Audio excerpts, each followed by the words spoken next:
Ang pagiging isang albularyo ay hindi rin madali. Hindi lang panggagamot ang pwedeng gawin, gayong may mga pagkakataong napapalaban din sa mga nilalang na alagad ng dilim.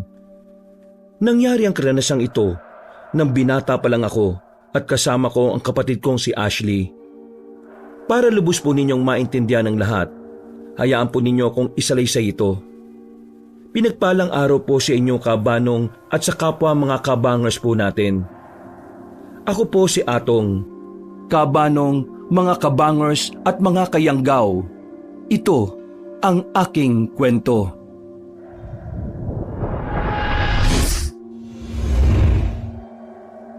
Bago nga pala magsimula ang ating kwento, sana'y mapindot nyo muna ang subscribe button at ang notification bell para lagi kayong nanonotify pag may bago tayong mga kwento.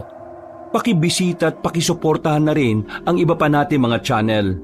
Ang Pamela Clamil Channel at ang Kabanong version 2.0. Kung wala sa mga nabanggit ko ang channel na mapapakinggan nyo na nagnanarita ko, yung channel na yon ay malamang ninakaw ang ating mga audio recordings. Huwag po nating suportahan. Mag-unsubscribe tayo dito. Naglalambing ako sa inyo na sanay yung 3 channel lang ang ating suportahan. At huwag nyo rin kalilimutan mag-like at comment. Napakalaking tulong po ito sa ating channel para mas makapagatid pa kami sa inyo ng mga magaganda at mga nakakapangilabot na mga kwento. At ngayon, sa ating pagpapatuloy. Ashley, bilisan mo paglalakad mo. Huwag kang lalayo sa akin dahil baka kung maiwan kita dyan sa madadaanan natin at may mangyari pang masama sa'yo. Napapagod na po ako, Kuya Atong eh. Ang sakit na po ng buong katawan ko. Lalo na po ang mga paa ko. Dahil sa paglalakad nating dalawa. Ang layo kaya ng pinagmulan nating baryo tapos may kalayuan pa tayo sa bahay natin. Ay nako, pasensya ka na kung ginabi na naman tayo ng uwi. Alam mo namang hindi natin hawak ang oras eh. Hindi rin maiwasan yun, lalo na't maraming nagpapagamot doon kanina. Oo nga po eh. Mabuti na lang talaga sumama ako sa inyo. Kahit papaano, may nakakatulong po kayo. Kaya nga nagpapasalamat din ako sa iyo eh. Hindi mo ako hinayaang mag-isa, lalo na tuwing may pinupuntahan akong baryo para manggamot. Alam mong hindi ko rin basta-basta pwedeng talikuran na lang ang pagiging albularyo eh. Lalo na't ito ang gusto ni nanay at tatay para sa akin. Ayos lang po, Kuya. Hanggang kaya ko po tutulong ako sa inyo. Basta, wag lang po ninyo akong madaliin sa paglalakad ha. Mas sumasakit po ang mga paa ko eh. Ikaw talaga, Ashley oh. Oo na. Pero syempre, wag din tayong lakad pagong no. Hindi natin alam kung anong pwedeng mangyari sa atin sa daan. Mahirap na. Baka may kung anong nilalang tayong makainkwentro habang naglalakad tayo. Alam mo na, may mga haka-haka ngayon tungkol sa mga aswang. Ay, oo nga pala no. Naku, nakakatakot pa naman ang mga nilalang na yan. Kapag nakainkwentro ko sila, baka hindi na po ako makagalaw pa.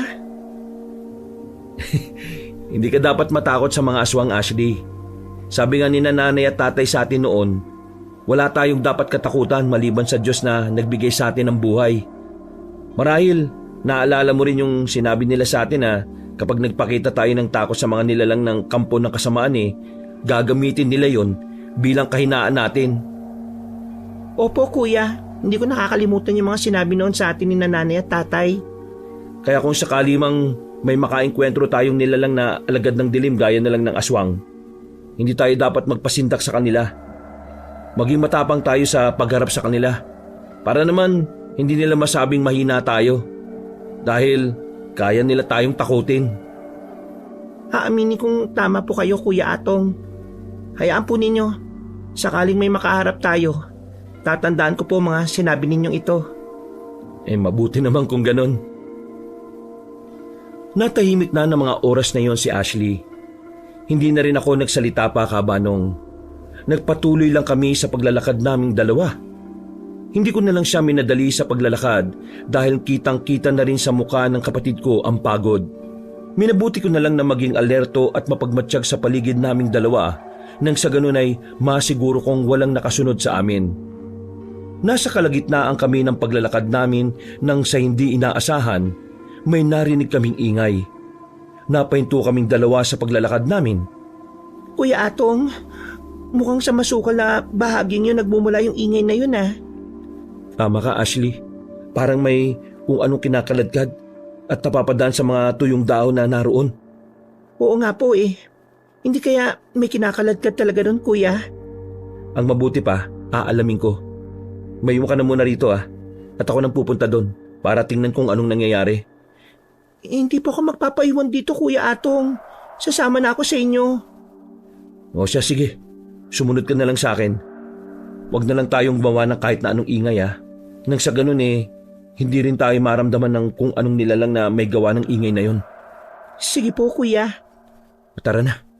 Tinanguan lang ako ni Ashley noon kaya nagsimula na ako maglakad. Nakasunod lang siya sa likuran ko habang dahan-dahan kaming humahakbang papunta sa pinagmumula ng ingay na naririnig namin.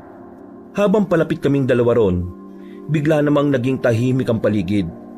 Napahinto kami at nakiramdam dahil naisip namin baka naulinigan ng kung anong nilalang ang mga yabag namin. Ilang sandali pa ang nakalipas, hindi na muling nagkaroon pa ng ingay. Dahil doon, napagpasya namin ni Ashley na ituloy ang paglalakad papunta sa masukal na bahagi na yon. Isa pa. Kuya, hindi po kaya aswang ang naroon? Baka may kinakaladkad siyang taong biktima niya. Sa totoo lang yan din ang hinala ko ngayon. Malalaman din natin kung ano nga ba yung nangyayari kapag nakarating na tayo doon. Sige po, kuya. Mukhang wala na rin naman pong tao Kung ano man ang nilalang na naroon. Oo nga Pero kailangan pa rin natin mag-ingat para makaiwas din tayo sa kapamakan kung sakali. Opo, kuya. Lalakad naming dalawa papunta sa masukal na bahaging yon. Kinuha ko naman ang itako sa kaluban nito at tinawakan ng maigpit bilang paghahanda sa kung anumang susunod na mangyayari. Nang makarating nga kami roon, wala kaming nakitang tao o kung anumang nilalang na nakatayo roon o nag-aabang sa pagdating namin. Sinuyod namin ang paligid lalo na't nakakaamoy kami ng balansang samyo ng hangin. Nanlaki ang mga mata naming dalawa ni Ashley nang may makita kaming katawan ng tao. Dito nga nagmumula yung malansang amoy, Ashley. Teka, wala nang buhay ang taong to Nakamulagat pa ang mga mata niya na parang takot na takot. Kuya, tingnan niyo yung tiyan niya Wakwak pa ito. At wala na po yung mga laman loob niya. Tama ka, Ashley. Diyos ko, hindi maganda to. Paniguradong biktima ng aswang to. Ibig sabihin po ba nito, may aswang sa bahaging to kanina, kuya? Oo, Ashley. Marahil ang nilalang na yon ang kumaladkad sa taong to. Pinaslang niya at dinala rito sa masukal na bahaging to. Baka iniisip ng aswang na yun na walang makakakita sa bangkay ng taong to. Kawawa naman ng taong yan, kuya. Marahil, hindi rin po niya inaasahan na mabibiktima siya ng aswang na yon. Parang gano'n na nga yun. Base na rin sa reaksyon ng mukha niya. Siguradong sinunggaban siya ng nilalang sa daan at hindi na siya nakapanlaban pa. Teka, baka nasa paligid pa po natin yung aswang na yon, Kuya Atong. Sa tingin ko, wala na rito yung nilalang na yon. Kung di rin ako nagkakamali, marahil naramdaman niya tayo kanina. Kaya mabilis din siyang umalis dito. Namin ni Ashley habang pinagmamasdan ng bangkay na nasa harapan namin. Ilang sandali pa ang nakalipas, may narinig kaming kaluskos sa paligid namin. Naging alerto naman ako dahil baka may biglang umatake sa aming dalawa. Nagkatinginan na lang kami ng kapatid ko nang may marinig kaming pagyabag na mabilis. Pero hindi rin nagtagal at nawala ito. Susubukan ko pa sanang sundan yon pero narinig kong nagsalita ang kapatid ko. Kuya Atong, huwag niyo na po sanang sundan kung sino o ano pa man yung nilalang na may gawa nito. Baka mapahamak po kayo May hinala kong yun ang aswang na nambiktima sa taong to, Ashley. Marahil nagtatago lang pala siya at kanina pa tayo pinapanood dito.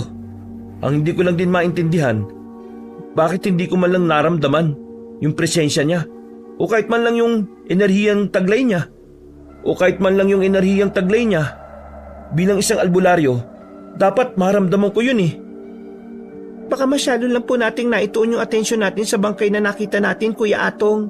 Kaya hindi po ninyo naramdaman ang presensya ng nilalang na yon. Siguro nga, ganun ang nangyari. Wala na rin naman tayo magagawa pa eh. Lalo na't nakalis na siguro yung aswang na yun. Ang mabuti pa, umalis na tayo rito at magpatuloy na sa paglalakad natin pauwi ng bahay. Iwan na lang po ba natin yung bangkay nito, kuya? Oo, Ashley. Wala na rin naman tayo magagawa dyan eh. Hindi na natin pwedeng ilibing. Gayong wala naman tayo mga dalang gamit para panghukay pa ng paglilibingan sa bangkay na yan. Isa pa, kapag nanatili pa tayo rito, baka ano pang mangyari sa atin, lalo na't malalim na ang gabi. Sige po, kuya. Wala nang nagawa pa noon ang kapatid ko kung hindi ang sumunod sa akin na magsimula ako maglakad paalis doon. Tahimik namin binaybay ang daan pa uwi sa baryo namin. Nang makarating kami sa bahay namin, nagapunan na lang kaming dalawa. Hindi pa rin umiimik ang kapatid ko, kaya alam kong iniisip niya ang bangkay na naiwan namin doon. Kaya napailing na lang ako. Huwag mo nang alalahanin yung bangkay na yun, Ashley. Kahit iniwan natin yun doon, siguradong makikita rin naman to ng mga taong dumadaan doon. Pero paano kung balikan po ng mga aswang? Wala na tayong magagawa pa, kahit balikan to ng nilalang na yun. Patay ng taong yun at hindi na rin naman natin maibabalik ang buhay niya. Kung pinilisan lang natin ang paglalakad kanina, kuya, naabutan natin sana yung taong yun. Nakukonsensya po ako. Kung buhay pa ang taong yun nang kalad ka rin siya ng aswang doon, sana'y narinig natin yung sigaw niya. Baka natulungan pa natin siya sakaling ganun nga ang nangyari. Pero sa tingin ko, nagawa na niyang biktimahin ng taong yun, saka lang niya dinala sa masukal na bahagi ng daan na yun. Sa bagay, may punto naman po ang sinasabi niyong yun, Kuya Atong. Kaya nga, wag mo nang pagtuunan ng pansin ang tungkol doon. Wala ka namang kasalanan kung bakit nabiktima ng aswang ang taong yun. Mabuti nga't hindi tayo inatake ng nilalang na yun. Ang mahalaga, ligtas tayong nakauwi rito sa bahay. Yun na lang ang mas isipin mo. Opo, sige po. O siya, magpahinga ka na. Dahil lang sabi mo kanina pagod ka na. Patutulog na rin naman ako kagad pagkatapos kong iligpit tong mga pinagkainan natin. Mauna ka na at ako nang bahala rito. Sige po, kuya. Naglakad na paalis si Ashley patungo sa silid niya. Naiwan naman ako, kaya inaasikaso ko na lang ang mga pinagkainan namin. Pagkatapos, naupo ako sa sala namin. Hindi ko naiwasang isipin ang bangkay na nakita namin ng kapatid ko. Halos nagtagal din ako ng 10 minuto sa pag-iisip ko hanggang sa nakaramdam ako ng antok, kaya nagpasya na lang din akong matulog. Kinaumagahan noon, habang nag-aalmusal, kinausap ko ang kapatid ko. Maganda ka na pagkatapos natin dito dahil may pupuntahan tayong baryo. May 2 tao kasi akong gagamutin dun. Sige po, kuya. Bibilisan ko na lang po ang pagligo at pagbibihis ko. Sige, ikaw ang bahala. Hindi naman tayo magtatagal dun dahil mabilisang panggagamot lang naman yung gagawin ko ron. Ayos lang naman po kahit matagal tayo ron, kuya. Basta lang po, wag lang po tayong gagabin sa pag-uwi. Baka po kasi kung ano na naman pong ulit makita natin sa madadaanan natin. Huwag ka mag-alala. Hindi na mauulit pa yung kagabi. Marahil nagkataon lang talaga yon. Hindi po tayo nakakasiguro, kuya. Mas maigi na pong nag-iingat tayo sa ngayon. Lalo na kung may mga aswang nang nagsisimulang manggambala sa mga baryo dito sa atin. Oo na. Kahit papaano tama naman yung sinasabi mo. Pero wala ka naman dapat na ikabahala, Ashley. Poprotektahan naman kita sakaling may mangyaring hindi maganda sa atin sa daan dahil sa mga nilalang na yun. Wala ka bang tiwala sa kuya mo? Siyempre, meron naman po. O, yun naman pala O siya, sige na. Napapahaba na yung pag-uusap natin. Kung tapos ka na sa pagkain dyan, maligo ka na ha. At magbihis doon. Hihintayin kitang matapos para makaalis ka agad tayo. Sige po, kuya. Maiwan ko na po muna kayo. Tinanguan ko na lang si Ashley noon. Habang naghihintay sa kapatid ko, minabuti ko na lang munang ayusin ang mga gamit na dadalhin naming dalawa. Inihanda ko na rin noon ng 2 itak na dadalhin ko para sakaling gabihin ulit kami ng pag-uwi namin, may magagamit kaming panlaban sa kung anumang nilalang na makakaengkwentro namin. Makalipas naman ng isang oras, natapos din si Ashley kaya umalis na kami sa bahay. Dahil hindi rin gaanong malayo ang baryong pupuntahan namin, nakarating agad kami roon. Mukhang iisa lang ngayon ang pinag-uusapan ng mga tao sa baryong to. Oo nga kuya, halos lahat ng taong nakakasalubong natin nag-uusap tungkol sa aswang. Yan nga rin ang napansin ko eh. Baka may nangyaring hindi maganda rito. Siguro nga po. Kaya mo, aalamin natin kung anong nangyari dito. Magtatanong ako sa mga gagamutin ko. Sige po kuya, kayo pang bahala. Hindi na ako umimik pa noon. Binilisan namin ang paglalakad naming dalawa. May nakasalubong pa kami mga tao at narinig namin mula sa kanila na may nabiktima ang mga aswang sa mga kabaryo nila. Nagulat pa kami dahil nasa 3 bangkay ng tao ang nakitang wakwak ang tiyan at walang laman loob. Hindi ko na muna inisip pa ang tungkol doon. Nang makarating kami sa bahay ni Mang Kanor, agad naming sinimulan ang panggagamot sa kanya. Nagkwento pa siya sa amin ni Ashley tungkol sa mga nangyari sa baryo nila.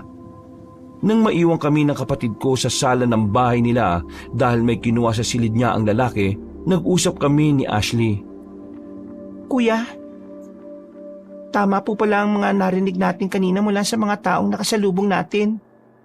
Oo nga, hindi ko inaasahan na may ganung pangyayari pala sa baryong ito. Grabe naman po yung mga aswang na yon. 3 na ang nabiktima nila sa mga taga dito. May dinukot pa silang bata. Tama ka. Halang talaga ang kaluluwa ng mga nilalang na yon. Dapat talaga may pumigil sa kanila eh. Oo nga po kuya. Ay nako, marahil patay na rin yung batang dinukot nila. Posible yun. Walang awa ang mga aswang kung pumaslang eh. Wala ring laban ng batang yun kaya paniguradong wala na rin siya ngayon.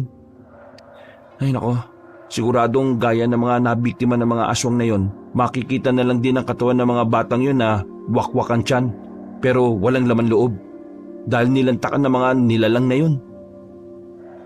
Nakakatakot po talaga sila kuya. Magsasalita pa sana ako pero hindi ko na nagawa pa dahil pagdating ni Mang Kanor, ipinagpatuloy namin ang naudlot na gamutan hanggang sa matapos din naman kami. Nagpaalam na kami noon sa lalaki at nagtungo sa susunod na bahay ng taong gagamutin ko sa baryong yun.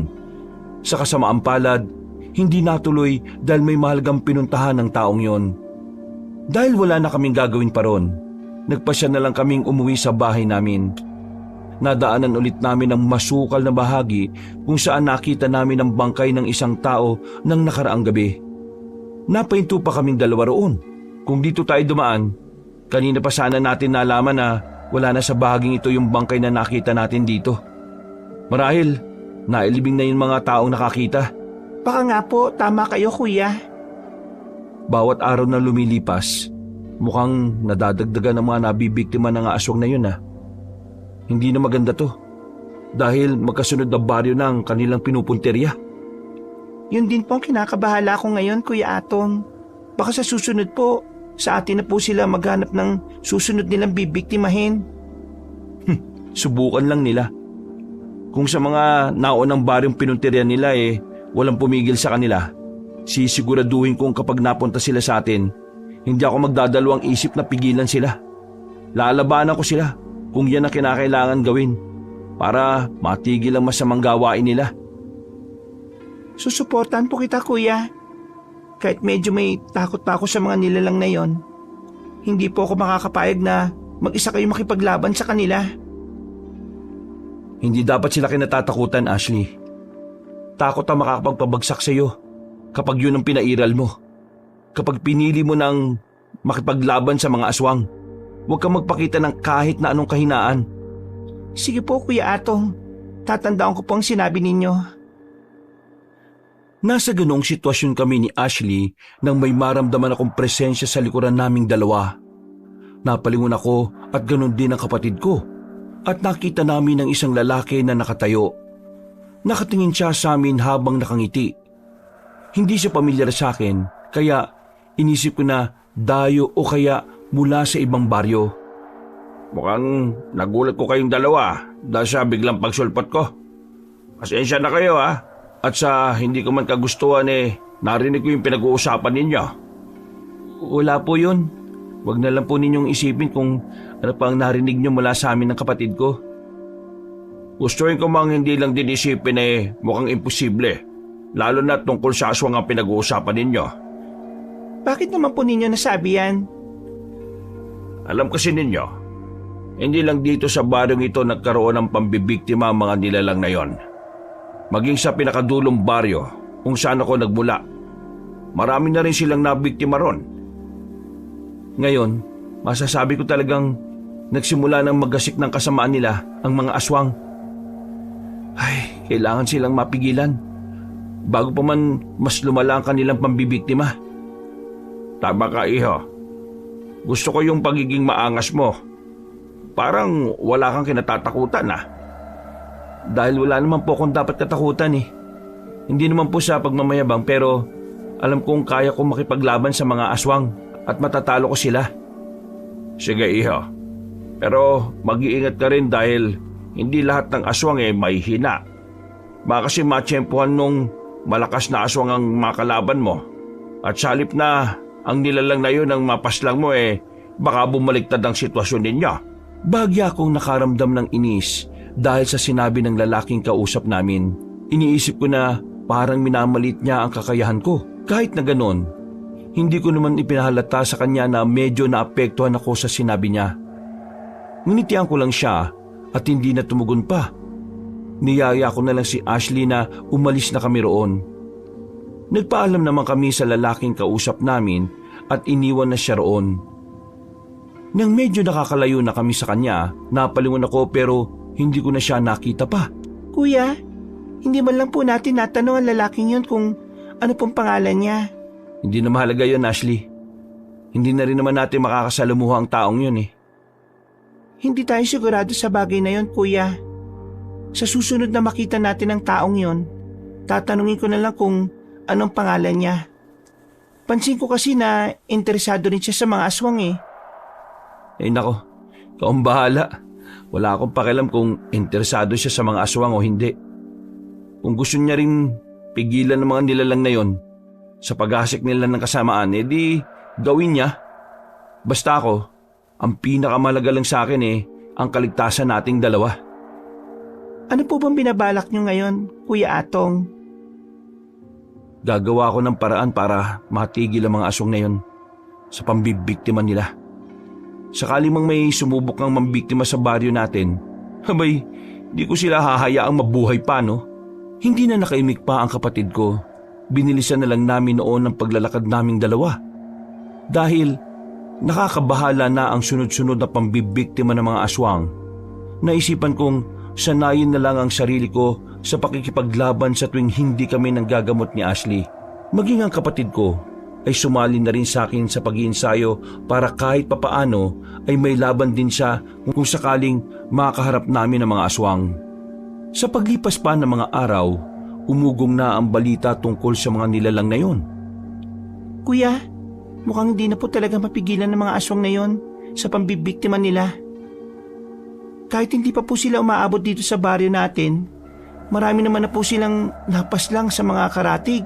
Nakakainis nga Wala man lang taong nangahas na pigilan ng mga nilalang na yun.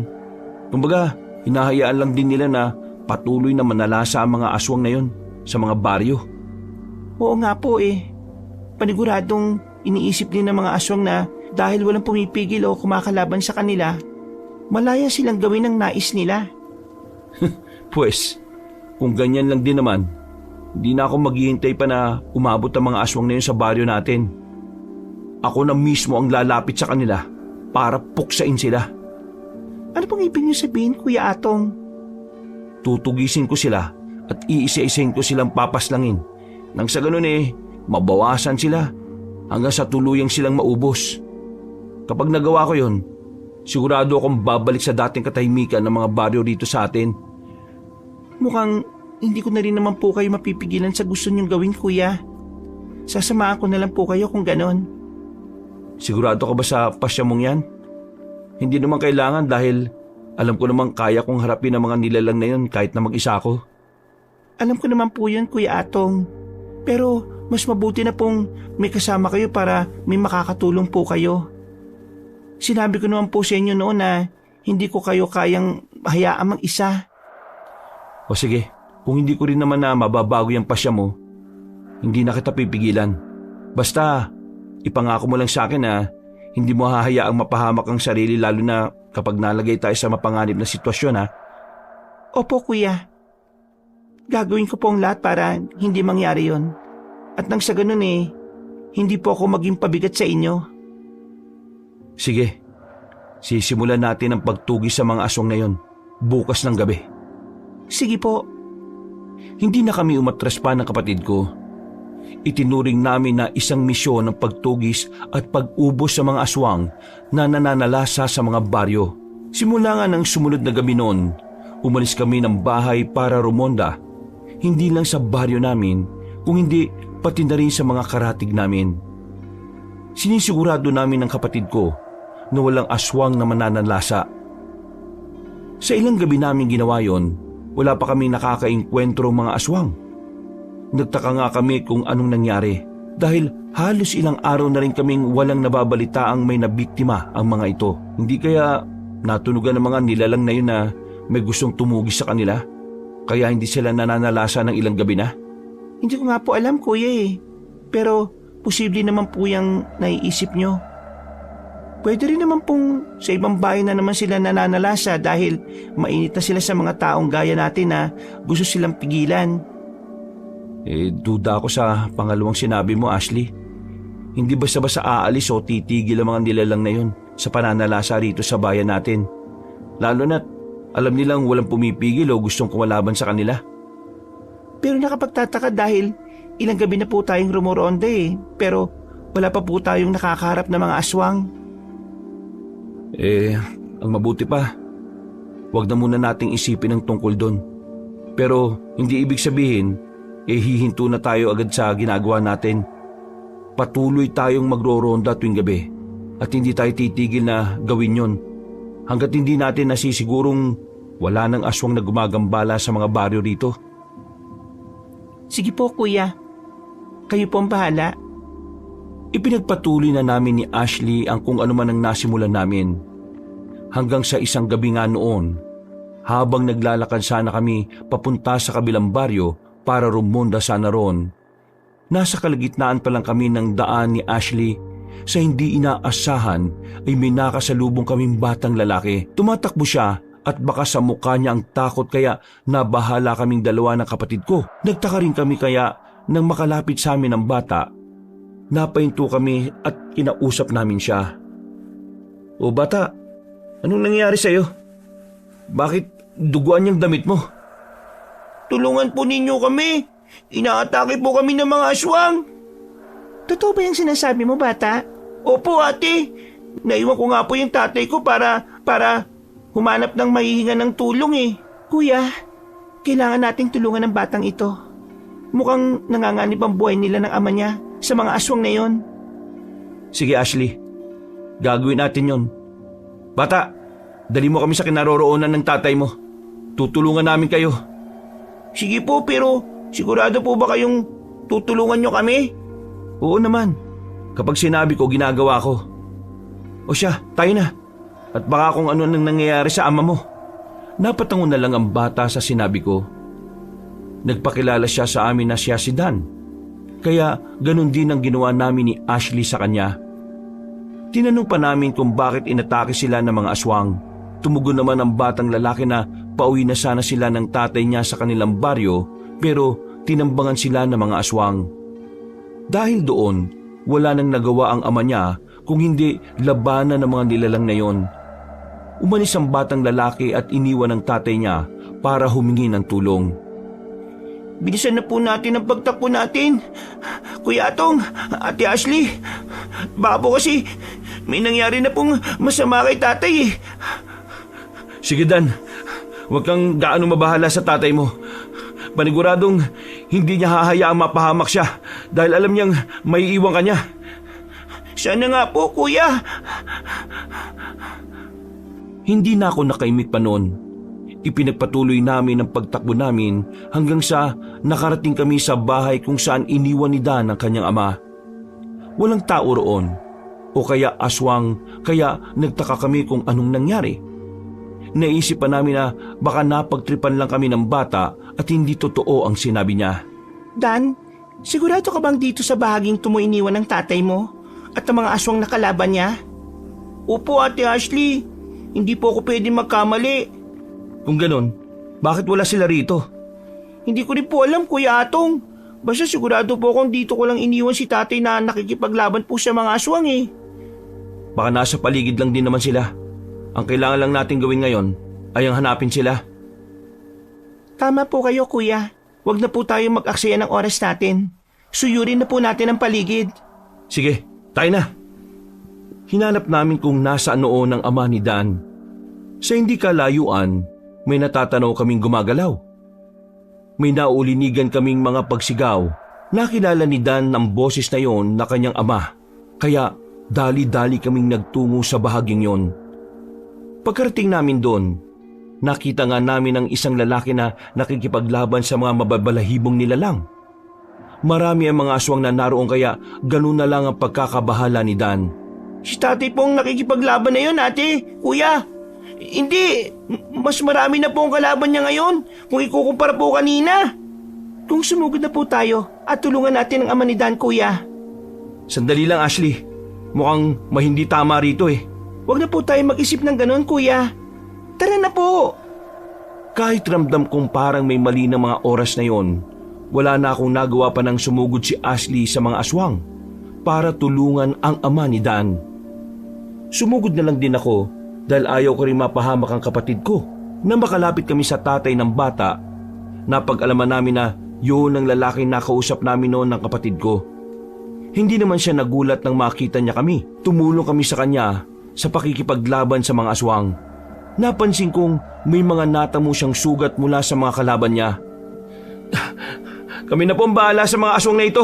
Puntahan na lang po ninyo yung anak nyo dahil kanina pa siya nag-aalala sa inyo. Sigurado ba kayo? Kanina ko pang gustong magpahinga dahil pagod na ako makipaglaban sa mga aswang na yan. Opo, kami na pong makikipaglaban sa kanila. Dahil nababahala na rin ang lalaki sa kaligtasan ng anak niya, kaya nang magkaroon siya ng pagkakataong makalis sa labanan, hindi na niya pinalampas pa yon. Mabilis din siyang lumapit noon kay Dan habang kami naman ni Ashley ay naiwan na kaharap ang mga aswang. Kinuha naman naming dalawa ang mga itak namin sa kaluban ng mga ito at hinawakan na mahigpit. Napansin namin na napapatingin ng mga nilalang sa mag-ama kaya nakaramdam ako ng inis. Kuya, mukhang dalawang yun talaga ang puntirya nila ngayong gabi ah. Yan nga din ang iniisip ko eh. Hoy, mga aswang! Hayaan na ninyo mag-ama na yan! Kami ang harapin ninyo! Ashley, ihanda mo sarili mo sa magiging laban natin sa mga aswang na yan. Opo, Kuya Atong. Dahil nga sa pagsigaw ko na yon, naibaling ng mga aswang sa akin ang atensyon nila.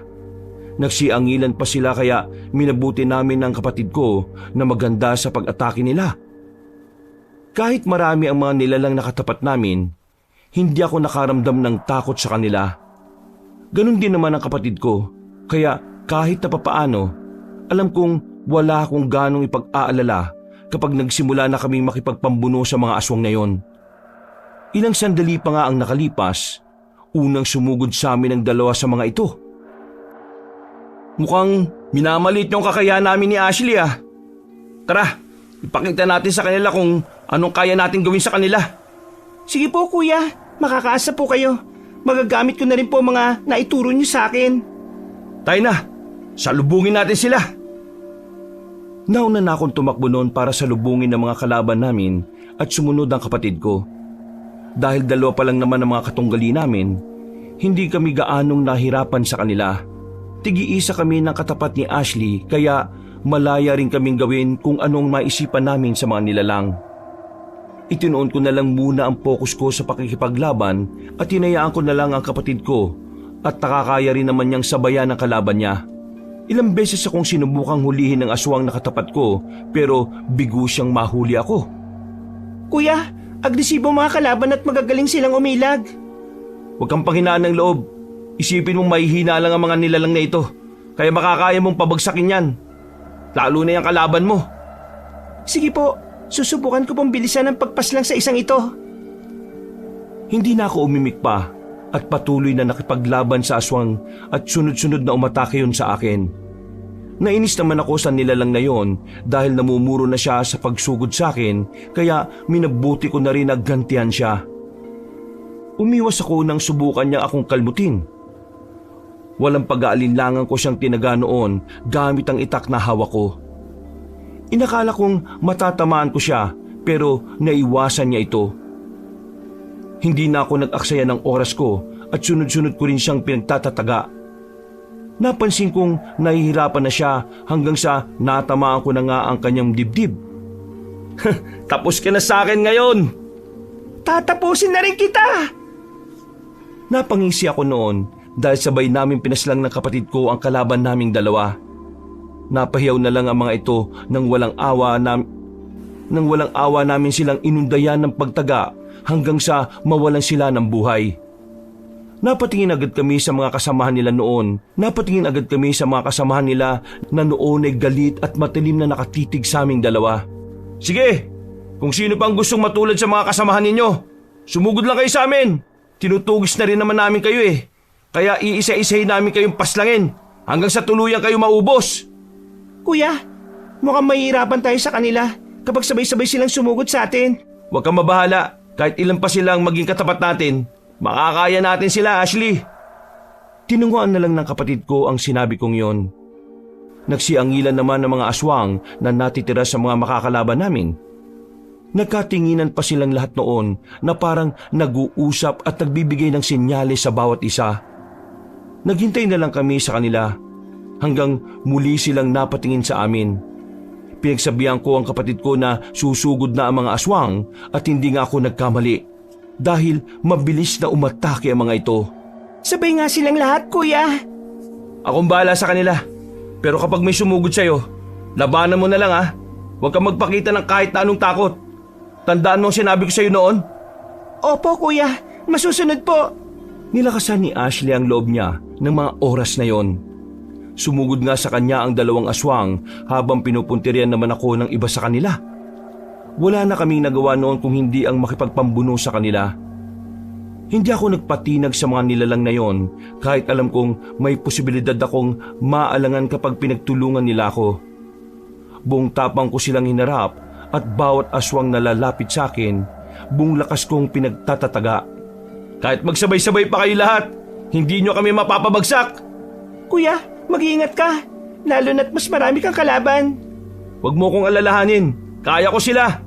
Hindi ko na narinig na nagsalita pa ang kapatid ko. Nang mapasulyap ako sa kanya, nakita kong naging abala na siya sa pakikipaglaban. Dahil doon, nagpasya na lang akong gayahin siya. Naging maingat ako noon na hindi ako masugatan ng mga kalaban ko. Habang tumatagal ang pakikipagpambuno namin sa kanila, nagagawa na rin naming mapabagsak ang iba sa kanila. Nang iilan na lang ang natitira sa mga katunggali ko at isa naman kay Ashley, pinagsabihan ko ang kapatid ko na tapusin na namin ang laban sa mga aswang na yon. Sige po, kuya. Nagawa ko na rin naman pong sugatan na kalaban ko kaya madali lang sa akin na pabagsakin siya. Mabuti naman. Kung ganon, huwag na natin patagalin ang laban sa kanila. Sugod na tayo! Opo! Hindi na namin hinintay pa ang mga kalaban na sumugod sa amin dahil kami na ang unang umatake sa kanila. Wala naman silang nagawa noon kung hindi salubungin kami. Todo iwas lang sila sa aming dalawa ni Ashley kaya nakaramdam ako ng tuwa. Hindi namin sila tinigilan noon hanggang sa nasugatan namin sila ng malubha. Oras na rin para paslangin ang mga aswang na ito, Ashley. Huwag na natin silang bigyan ng pagkakataon na makatakas pa. Opo, kuya. Huwag po kayong mag-alala. Dahil isang pagtagalang sa kalaban ko, sisiguraduhin kong mamamatay siya. Tinunguan ko na lang ang kapatid ko. Susunggaban na sana namin ulit ang mga kalaban namin pero nagsipulasan pa sila. Nabahala kami na baka makatakas pa sila kaya nang bagyang makalayo sila sa amin para tumakas, hindi naman kami nagdalawang isip na sundan sila. Nagawa rin naman namin silang habulin gayong mababagal ang mga kilos nila, gawa ng mga sugat na natamo nila sa amin.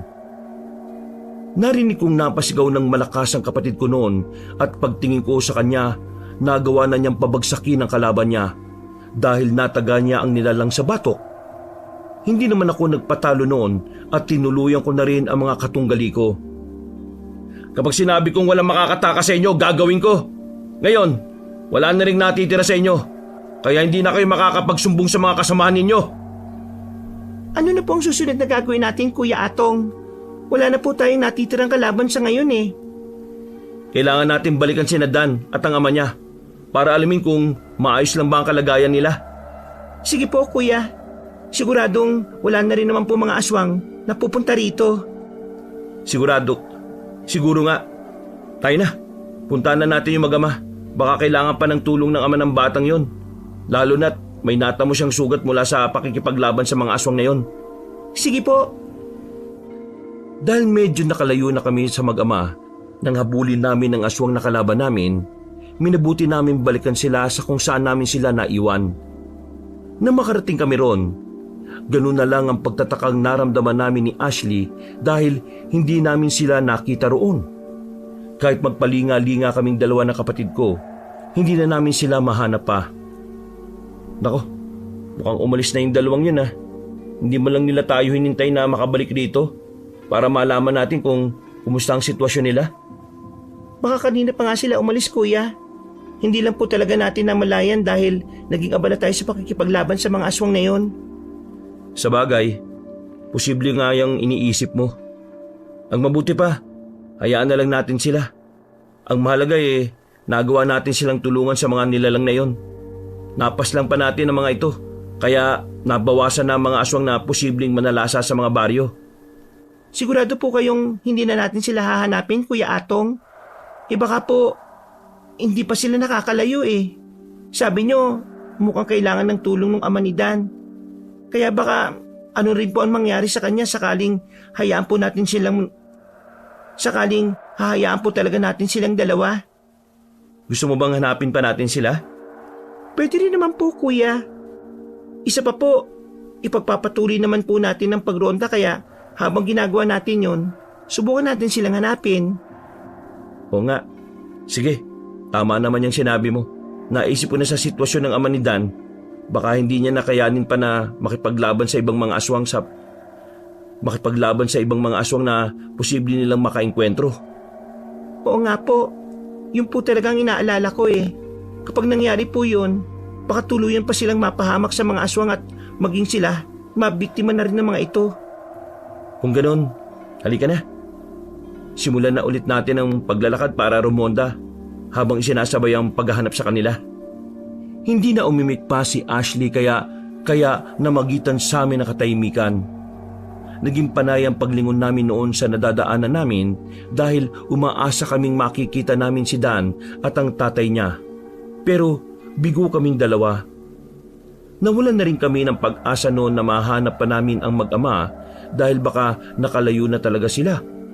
Kaya hindi na namin sila pinagtuunan pa ng pansin. Ipinagpatuloy na lang namin ni Ashley ang balak namin pagroronda sa mga baryo para siguraduhin walang aswang ang nananalasa. Kuya, siya nga po pala. Bakit hindi po kayo kagad sumugod kanina kahit na nakita na po ninyong pinagtutulungan ng mga aswang ang ama ni Dan? Ang totoo kasi niyan, kanina naisip kong parang may mali eh. Ano nga pong ibig niyong sabihin may mali? Kasi natagalan bago tayo nakarating para rumesbak sa tatay ng batang yon. Tapos pagdating natin, wala man lang siyang napaslang ni isang aswang at siya lang ang sugatan. Base sa kilos niya sa pakikipaglaban may kakayahan at kaalaman naman siya. Kaya nagtaka lang din ako kung bakit wala siyang napabagsak. Baka magaling po talaga ang mga aswang na yon, kaya hindi niya napuruhan, Kuya Atong. Siguro nga. Hayaan na lang natin yun. Huwag na lang natin isipin yun. Tapos na rin naman ang lahat ng yun Sige po, kayo pong bahala, Kuya. Muli kaming natahimik noon ni Ashley. Medyo malayo na rin kami noon mula sa pinagmulan naming dalawa kung saan naganap ang naging laban namin sa mga aswang. Nasa ganong sitwasyon kami nang sa hindi namin inaasahan, may natanaw kaming dalawang taong nakatayo sa hindi kalayuan. Kinuha kagad namin ni Ashley ang mga itak namin para ihanda ang mga sarili naming dalawa sa posibleng mangyari. Oras na tamang hinala nating aswang ang mga taong yon. Huwag tayong magdadalawang isip na labanan sila, Ashley, ha? Sige po, Kuya Atong. Pero mukhang bata naman po yung isa sa mga taong yun eh. Hindi tayo nakakasigurado sa bagay na yan. Mas maigi nang handa tayo sa kung ano man ang susunod na mangyayari sa atin dito. Sa bagay, tama po kayo, Kuya.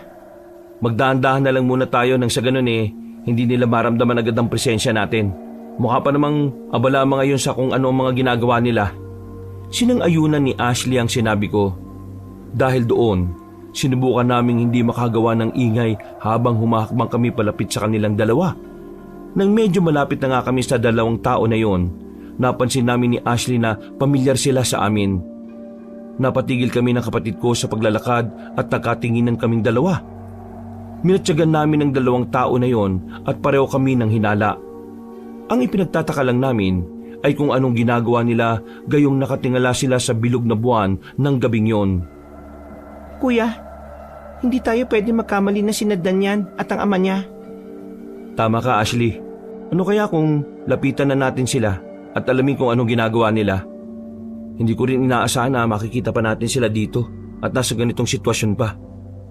Sige po, Kuya. Ako na lang po munang lalapit sa kanila. Susubukan ko po munang tawagin ang pangalan ng bata para makumpirma ko po kung sila nga talaga yon. Sige, ikaw ang bahala. Ihanda mo lang ang sarili mo, ha. Dahil baka aswang pala yan na ginagaya lang ang katauhan ng mag-ama na yon. Ako rin, magiging alerto lang. Huwag ka mag-alala. Opo, Kuya, sige po. Hahakbang na po ako papalapit sa kanila. Tinanguan ko na lang si Ashley at hinayaan siya sa gagawin niya. Nakahawak pa rin ako sa itak ko noon at nanatiling alerto sa mga susunod na mangyayari. Nang nasa likuran na ng dalawang taong yon ng kapatid ko, sinimulan na nga niya ang pagtawag sa pangalan ng bata. Ilang beses pa niyang inulit yon pero mukhang walang naririnig ang mga taong yon. Nabahala ako para sa kapatid ko, kaya pinagsabihan ko siyang umatras na lang at bumalik siya sa akin. Ginawa naman niya yon pero ilang hakbang pa lang ang nagagawa niya, gumalaw na ang mga taong yon at humarap sa kanya. Sinaddan nga ang ama niya. Teka, anong ginagawa niyong dalawa rito ng tatay mo, bata? Mukhang wala po sila sa sarili nila ang dalawang yan. Tingnan po ninyo at nakatingin lang po sila sa atin. Pero hindi man lang po sumasagot si Dan. Bilisan mo na, pumunta ka na rito sa tabi ko. Mukhang tama ang sinasabi mo. Baka nilinlang tayo ng mga aswang, ha. Ginaya ang katauhan ng mag-ama. Hindi maganda to. Kuya Atong, Ate Ashley, mabuti naman po't nakita po ulit tayo rito. Nagulat kami na magsalita si Dan. Akala kasi namin ay tutunga nga lang siya habang tinititigan kaming dalawa ng kapatid ko. Ipinakilala pa ng bata sa amin ng ama niya na noon ay matalimang tingin sa amin. Nagtaka naman kami kung ano ang nangyayari sa kanila. Kinutuban naman ako ng hindi maganda sa kanila at inisip na baka may ibang balak sila sa amin. Ilang sandali pa, pareho kaming kinilabutan ni Ashley nang umisi sila sa amin.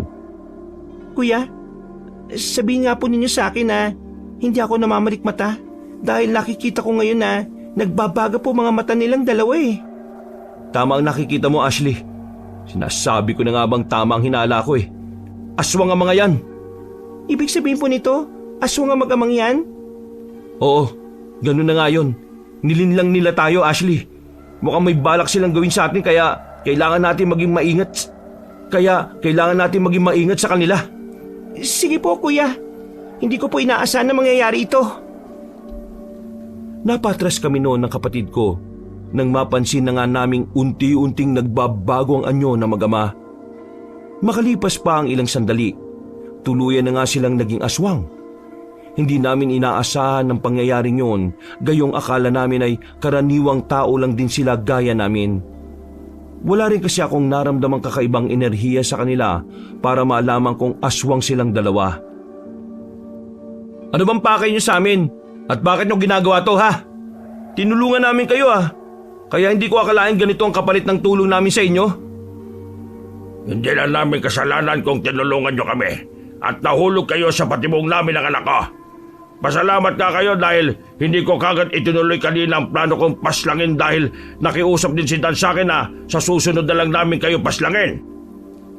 Kung alam lang namin ni Kuya na mga aswang kayo, hindi namin kayo tinulungan at isinama na lang namin kayo sa mga nilalang na nakalaban namin kanina. Tama ang kapatid ko. Pero wala na kami magagawa pa dahil nangyari na ang bagay na yon. Napahalakhak si Mang Fernan noon dahil sa sinabi namin ni Ashley. Napakuyom naman ako ng palad ko sa isiping mali kami ng kapatid ko sa mga taong tinulungan. Pero dahil hindi na rin namin maibabalik pa ang oras, hinayaan na lang namin yon. Sinabi pa nga ng kapatid ko sa kanya nang unang beses namin siyang nakita, mali rin kami nang iniisip sa kanya na kaya siya interesado sa mga aswang dahil may balak siyang labanan ng mga ito. Sumagi sa isipan ng kapatid ko na kaya siya may interes sa mga nilalang na yon dahil kauri pala niya ang mga ito. Tama kayo sa bagay na yon, pero hindi yon ang mahalaga sa ngayon. Dahil muli rin naman tayong nagkita, hindi ko na palalampasin ang pagkakataong ito na mapaslang kayo. Anak, ayos na ba yun sa'yo, ha? Opo, Tay. Ngayong alam na rin naman po nila na aswang po tayo. Siguradong lalabanan din po nila tayong dalawa. Tama ka, anak. Kapag ginayaan kasi natin silang makatakas sa atin, baka sa susunod tayo na ang paslangin nila. Ayoko mangyari yon, lalo na sa'yo. Isa pa, ito rin ang utos sa atin. At mangyayari talaga yan kapag nagkataon. Nagkamali kayo ng binangga nyo. Hindi ko na binubuhay yung mga taong nagtraidor sa amin. Lalo na kung kayo yun, dahil mga aswang din kayo. Napangisi na lang si Mang Fernan sa amin. Napakuyom ako ng palad ko dahil sa galit. Napatingin ako kay Dan, pero hindi ko nakitaan ng pagsisisi ang mukha niya kahit pati sa kanya ay nakaramdam din ako ng galit. Inisip ko na kahit isa siyang bata, hindi ako magdadalawang isip na labanan siya lalo na't isa siyang aswang. Kahit ang mga gaya niya, marahil si nanay na rin pumaslang ng mga inosenteng tao. Tay, wag na po natin silang patakasin pa, ha? Patayin na lang po natin sila. Yun naman po ang dahilan bakit tayo humingi ng tulong sa kanila eh. Anong ibig mo sabihin? Hindi na namin kailangan magpaliwanag sa inyo. Narinig naman ninyo ang sinabi ng anak ko, di ba? Isa pa, hindi rin kayo magtatagal sa mundong ito. Papatayin namin kayong dalawa. Hindi na kami nakipagbangayan pa sa mag-amang aswang. Hinamon ko naman sila nang kung yun talaga ang gusto nilang mangyari ay gawin na nila. Dagdag ko pa, wag na nilang aksayahin ang oras namin gayong nasayang na ito nang tulungan namin sila sa mga aswang na yon. Napansin kong nainis si Mang Fernan sa sinabi kong yon, kaya tiningnan niya si Dan. Tumango sila sa isa't isa at pagkatapos noon, nagulat na lang kami nang mabilis silang kumilos. Siguradong susugod na sila sa atin, kaya kailangan natin maghanda, Ashley. Huwag tayong papayag na ang mga aswang na yun ang pumaslang sa ating dalawa. Dahil wala silang utang na loob. Sige po, Kuya. Ngayong alam na natin na aswang sila, kalaban na rin talaga ang turing ko sa kanilang dalawa. Mabuti naman kung ganun. Oras na makalapit sila sa atin, ha? Hayaan nating sapitin nilang sinapit ng mga aswang na kalaban natin kanina. Opo, Kuya. Dahil nagkasundo na rin kami ng kapatid ko na huwag na rin bigyan ng kahit kaunting awa ang mag-amang aswang, kaya oras na lumapit na sila sa amin, hindi na kami magdadalawang isip na makipaglaban sa kanila. Iniisip ni Ashley na may natamong sugat na si Mang Fernan, kaya hindi siya gaano makakalaban sa amin. Nagkakamali ka sa bagay na yon, Ashley. Kahit may natamong sugat si Mang Fernan, hindi pa rin kasiguraduhan yun na mahina na siya ngayon. Isa siyang aswang, kaya posibleng dumoble pa nga ang lakas niya. Kung ganun po kailangan natin mag-ingat sa kanya. Oo, kahit kay Dan. Kailangan mo maging maingat sa mga kilos mo. Kahit bata siya, hindi hamak na mas malakas pa rin siya sa'yo, gayong isa siyang aswang. Tumango na lang sa akin ang kapatid ko. Inihanda na namin ang mga sarili namin dahil napapansin naming akmang aatake na sa amin ang mag-ama. Nang makita nila kaming pinaghahandaan ng posibleng pagsugod nila, hindi nila itinuloy ito. Napangisi pa sa amin si Mang Fernan noon habang tinititigan din kami ng mabuti ni Ashley. Mukhang hindi kayo basta-basang kalaban lang, Iha. Pero teka, Kung hindi ako nagkakamali, marahil kayo ang madalas na rumoronda tuwing gabi sa mga baryo rito. Hindi namin itatanggi ang bagay na yon. Sinisigurado lang namin ng kapatid ko na ligtas sa mga tao sa mga nilalang na katulad ninyo. Kung ganon, gusto pala ninyo ang magpakabayani. Sinasayang lang ninyo ang buhay ninyo dahil sa ginagawa nyong yan. Wala kaming pakialam sa kung ano man ang sabihin nyo sa amin. Ngayon kayo na mismo ang lumapit sa amin, hindi na namin sasayangin ang pagkakataong mapas lang kayo. Dahil sa sinabi kong yon ay napahalakhak ang aswang. Napangisi rin ang batang lalaki na nasa tabi niya kaya nakaramdam ako ng inis sa kanilang mag-ama. Naisip ko naman na dahil sa ginawa ni Dan sa amin ni Ashley, kahit isa pa siyang batang aswang, hindi namin siya palalampasin. Nanatili lang kaming alerto noon ng kapatid ko dahil alam naming naghihintay lang din ang mag-amang aswang ng pagkakataong sumugod sa amin. Kuya, mukhang wala pa silang balak na sugurin tayo. Sinasayang lang po nilang oras nating dalawa. Yun din ang iniisip ko ngayon, Ashley. Pero hayaan na muna natin sila. Hindi rin tayo pwedeng magpadalos-dalos na sumugod sa kanila dahil baka may iba pa silang binabalak. Siguro nga tama po kayo, Kuya Atong. Hintayin na lang natin sila na sila ang magsimula ng laban sa pagitan nating apat. Sumang-ayon ng kapatid ko sa akin. Napansin naman ni Mang Fernan na marahil ay naiinip na rin kami sa paghihintay ng kanilang pagsugod. Kaya pinagsabihan pa niya kaming hindi kami dapat nagmamadali na labanan sila dahil mas pinabibilis lang namin na matapos ang buhay namin kapag nagsimula na silang umatake sa amin. Binibigyan ko pa kayo ng pagkakataong tumagal sa mundo kita kahit ilang sandali bago namin kayo paslangin. Pabor naman yun sa inyo eh. Dahil kahit papano, mapagsisisihan pa ninyo mga kasalanan nyong ginawa. Kung meron mang dapat na magsisi rito, kayo yun ang anak ninyo. Buhay pa kayong dalawa. Pero siguradong sinusunog na ang kaluluwa niyo sa impyerno. Marahil ay nainis at nainsulto ang aswang sa sinabi ko, kaya malakas siyang napaangil. Inakala siguro niyang matitinig niya kami ni Ashley sa ginawa niyang yon, pero nagkamali siya. Hindi kami nakaramdam ng kahit na anong takot sa kanya, kahit paulit-ulit silang nagbanta pa siya sa amin na magiging katapusan na namin ang mga oras na yon.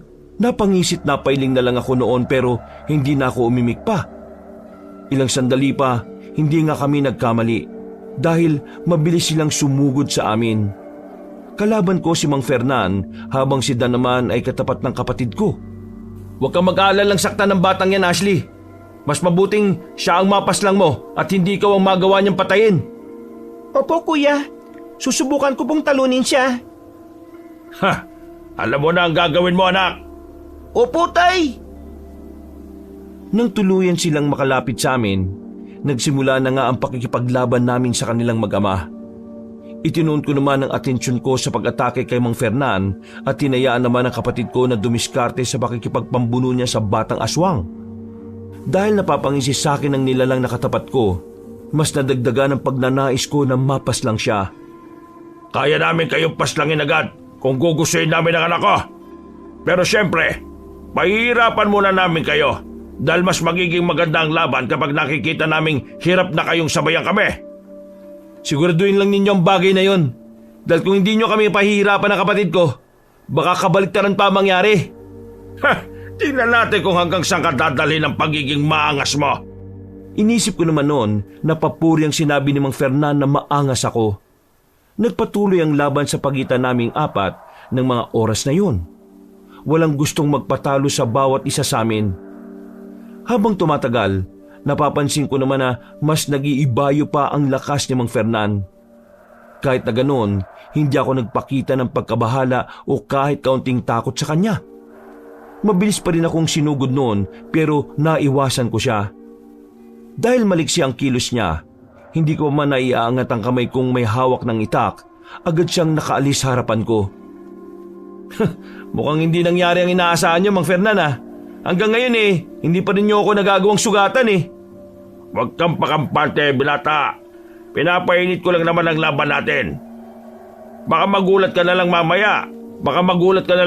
At hindi ka na makapanlaban kapag sineryoso ko na ito. Yanda na lang po ninyo ang sarili ninyong mabigo. Kahit na ano pang kasing gawin ninyo, sisiguraduhin naming hindi kami patatalo ng kapatid ko. Napakuyom ako ng palad ko nang tawanan ni Mang Fernan ng sinabi kong yon. Nasa ganong sitwasyon kaming dalawa nang sa hindi inaasahan biglang napasigaw ng malakas si Ashley.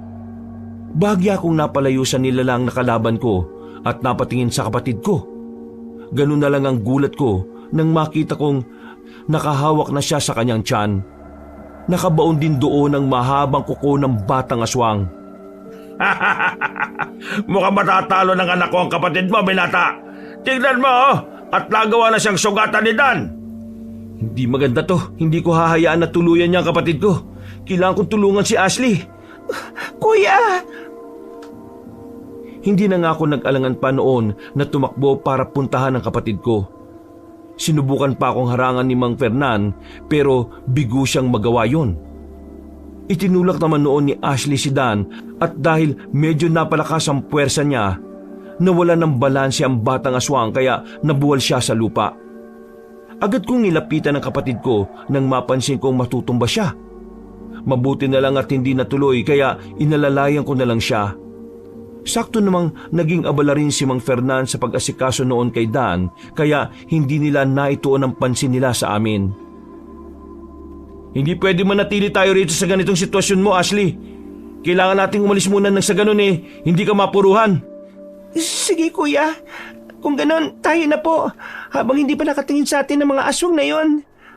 Hindi ko man gusto ang ideyang umalis doon at iwan ang aswang na kalaban namin, wala na rin akong nagawa pa. Mas iniisip ko kasi ang sitwasyon ng kapatid ko ng mga oras na yon. Umusal naman ako ng alam kong dasal na tagabulag para hindi kami madaling makita ng mga aswang na yon. Umalis na kami roon at pansamantalang naghanap na mapagpupwestuhan kung saan makakapagpahinga si Ashley. Nang may mahanap kami na medyo malayo na sa mga aswang na yon, hindi na kami nagdalawang isip na doon na muna magtago. Ashley, ayos ka lang ba? Ayos lang po ako kuya. Hindi naman gaanong malalim ang naging sugat ko mula kay Dan. Kaya ko pa naman po sanang lumaban eh. Delikado na para sa iyo makipaglaban sa batang yon. Sinasabi ko naman sa iyo na mag-ingat ka sa kanya eh.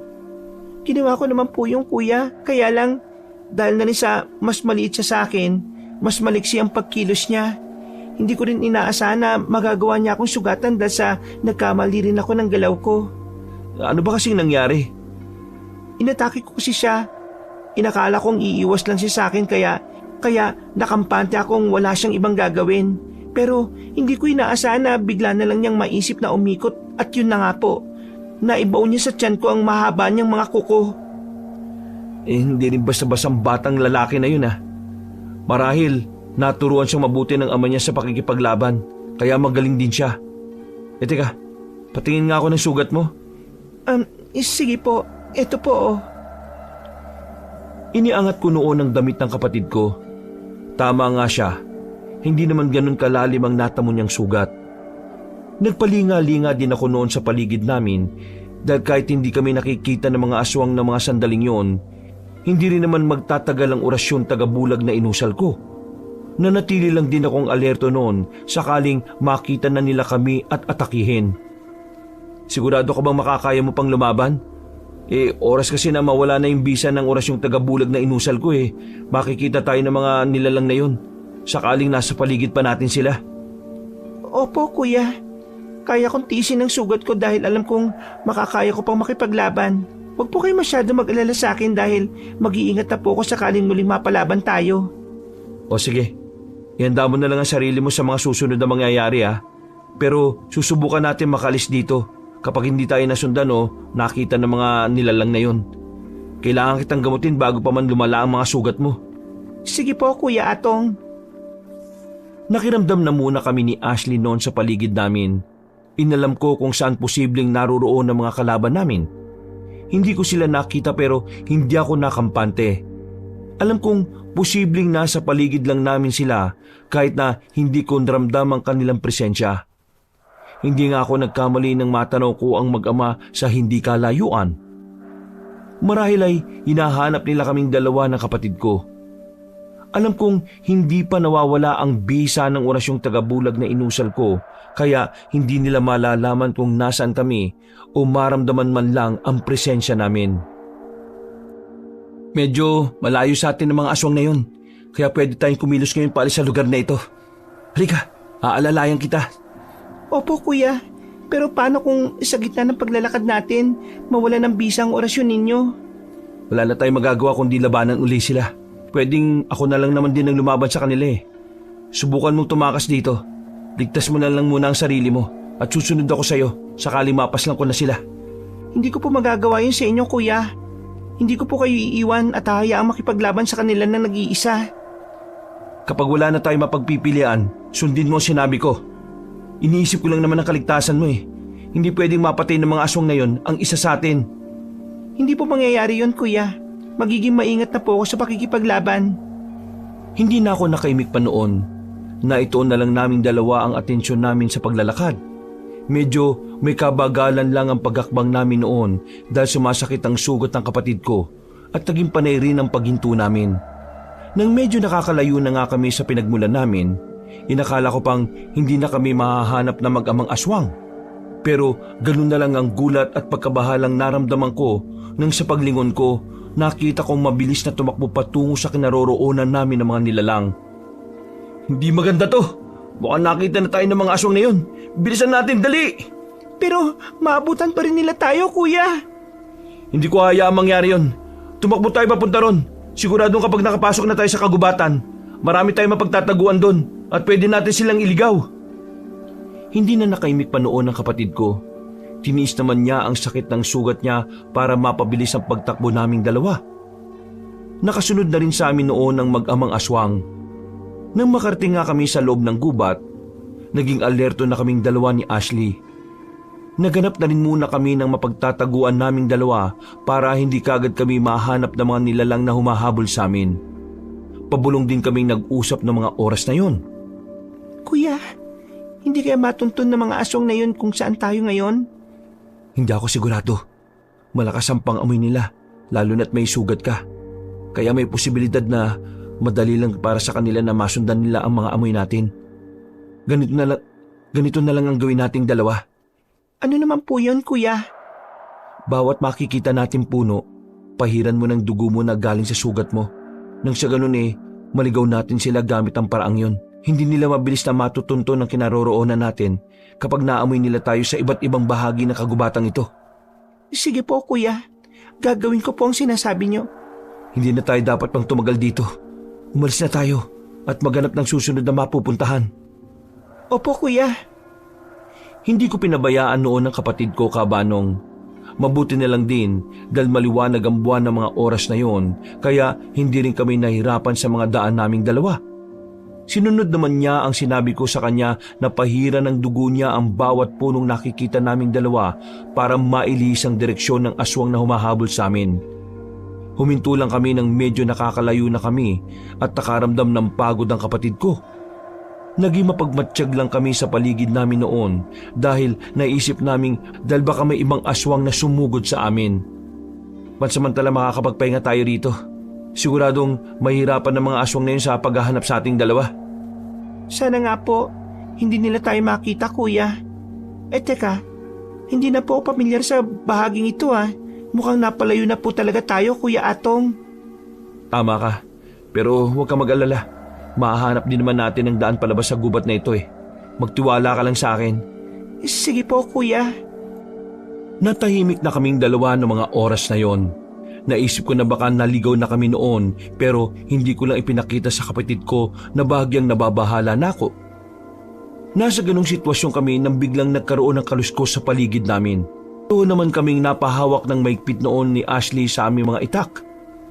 Napasilip ako para alamin kung ano o sino ang may gawa noon at may natanaw nga akong naglalakad sa hindi kalayuan. Naririnig na rin namin noon ang mga pagyabag mula sa kung sino mang papalapit sa kinaroroonan namin. Oras na makarating dito ang kung sino mang nakita ko. Iiwanan kita, haharapin ko siya at susubukan kong labanan at itaboy. Sige po, kuya. Kayo pong bahala. Kapag sinabi ko mamaya na umalis ka na, huwag ka magdalawang isip na iwan ako Susunod naman ako sa iyo Pero kuya, huwag ka nang matigas ang ulo. Sa ngayon, sundin mo na lang muna ako. Para rin naman sa kaligtasan mo itong ginagawa ko Alam kong ayaw akong iwan ng kapatid ko noon kung sakaling magkaroon ulit ng gulo sa mga aswang. Pero dahil sa pagpupumilit at pagpapaliwanag ko sa kanya, kalaunan ay pumayag na rin siya. Inihanda ko noon ang sarili ko dahil ilang di pa palang ang layo ng taong nakita ko. Nang humakbang pa siya ng 3 beses, hindi na ako nag-alangang atakihin siya. Nagulat naman ang taong yon pero mabilis niyang naiwasan ang pagtaga ko sa kanya. Hindi ako makakapayag na magtagumpay kayo sa kung ano man binabalak niyo sa amin ng kapatid ko. Papatayin ko kayo! Sandali lang. Hindi ko alam kung anong sinasabi mo, iho. Wala akong balak na masama sa inyo na kapatid mo. Napatigil ako noon sa pag-atake ko sa taong katapat ko. Bagya pa akong napalayo sa kanya. Hindi ko man nakikita ang mukha niya dahil saktong nakatayo rin siya sa madilim na bahagi. Pamilyar naman ako sa boses niya. Dahil hindi pa ako sigurado, hindi na muna ako nagpakampante. Nanatili akong alerto noon sa mga susunod na mangyayari. Kuya, may problema po kayo riyan? Sabihin po ninyo sa akin kung kailangan niyo po ng tulong ko, ha? Ayos lang ako rito, Ashley. Huwag mo kong alalahanin. Manatili ka lang dyan. At ako nang bahala rito.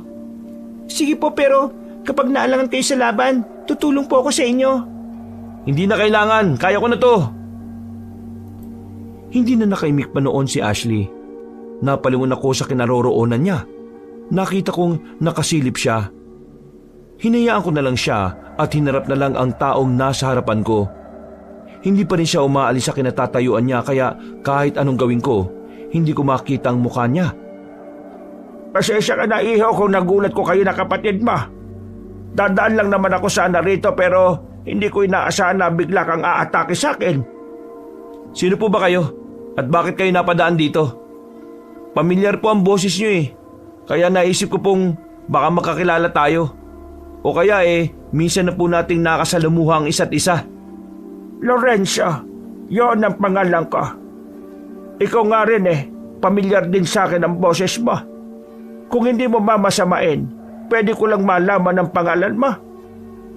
Atong po ang tawag nila sa akin. May kilala akong Lorenzo rin ang pangalan pero imposible na iisang tao lang po kayo. Hindi ka nakakamali sa iniisip mo. Ako ang taong kakilala mo, Atong. Nagulat ako dahil sa sinabi ni Tandang Lorenzo at sa pagtawag niya sa pangalan ko. Nung umalis siya sa kinatatayuan niya at lumapit sa akin, nanlaki ang mga mata ko nang tumambad sa akin ang taong matagal ko nang hindi nakikita. Napangiti siya sa akin pero nanatili lang akong seryoso habang gulat na nakatingin sa kanya. Hindi kasi ako makapaniwala noon na magtatagpo ulit ang landas naming dalawa. Akala ko po patay na po kayo, Tandang Lorenzo. Hindi ko po inaasahan na makikita pa tayo dito at nasa ganitong sitwasyon pa kaming dalawa ni Ashley. Ang totoo niyan, nakatakas pa ako ng gabing yon, kaya buhay pa ako ngayon. Matagal akong nagtago pero ngayon, naisipan kong bumalik dito para muling hanapin ka. Malaki na ang ipinagbago mo, Atong.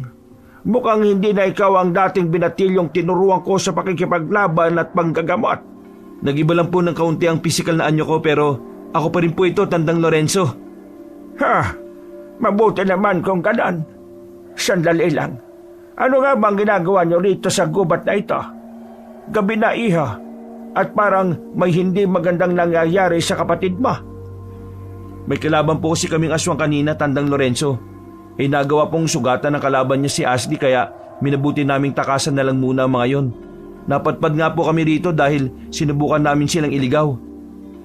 Kung ako lang mag-isa, patayan po ako makipaglaban sa kanila. Pero dahil delikado ang lagay ng kapatid ko, umatras na lang kaming dalawa. Nag-iba naman ang reaksyon ng mukha ni Tandang Lorenzo ng mga oras na yon. Nababahala siya sa amin pero pansin kong may kakaiba sa kanya. Hindi na rin siya umiimik noon kaya namutawi ang katahimikan sa pagitan naming dalawa. Naging alert na lang ako dahil baka may biglang sumugod sa amin habang nasa ganong sitwasyon kami. Narinig kong napapaungol ang kapatid ko at akma sanang hahakbang ako para puntahan siya pero biglang nagkaroon ng ingay sa paligid namin.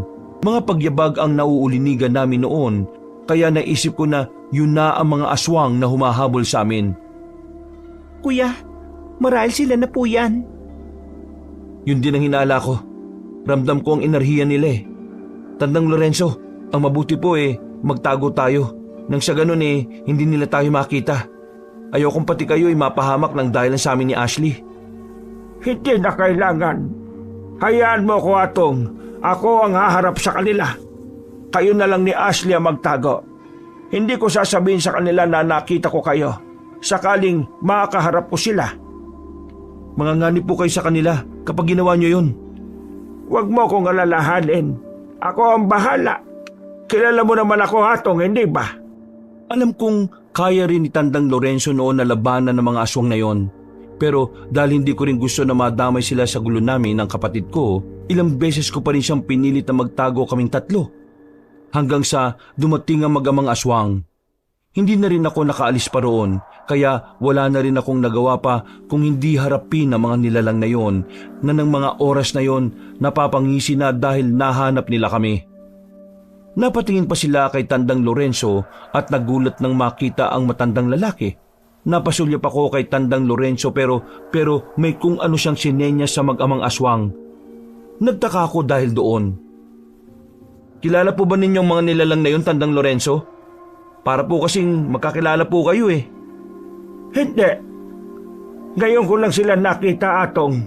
Sila ba yung tinutukoy mong mag-amang humahabol sa inyo ni Ashley? Opo, sila nga po yun. Kung ganon, mukhang dalawa lang talaga sila at wala silang ibang mga kasama. Tama po kayo sa bagay na yon. Seryoso lang na nakatingin noon si Tandang Lorenzo sa mag-amang aswang. Nakatuyo naman ang nilalang at sa hindi ko malamang dahilan, kinutuban ako ng hindi maganda nang mapansin kong nakikipagtitigan sila kay Tandang Lorenzo. Iniisip ko na baka punterian nila ang matandang lalaki kaya nagwika na ako at binantaan sila na kapag idinamay nila si Tandang Lorenzo, hindi ko sila patatakasin ng buhay.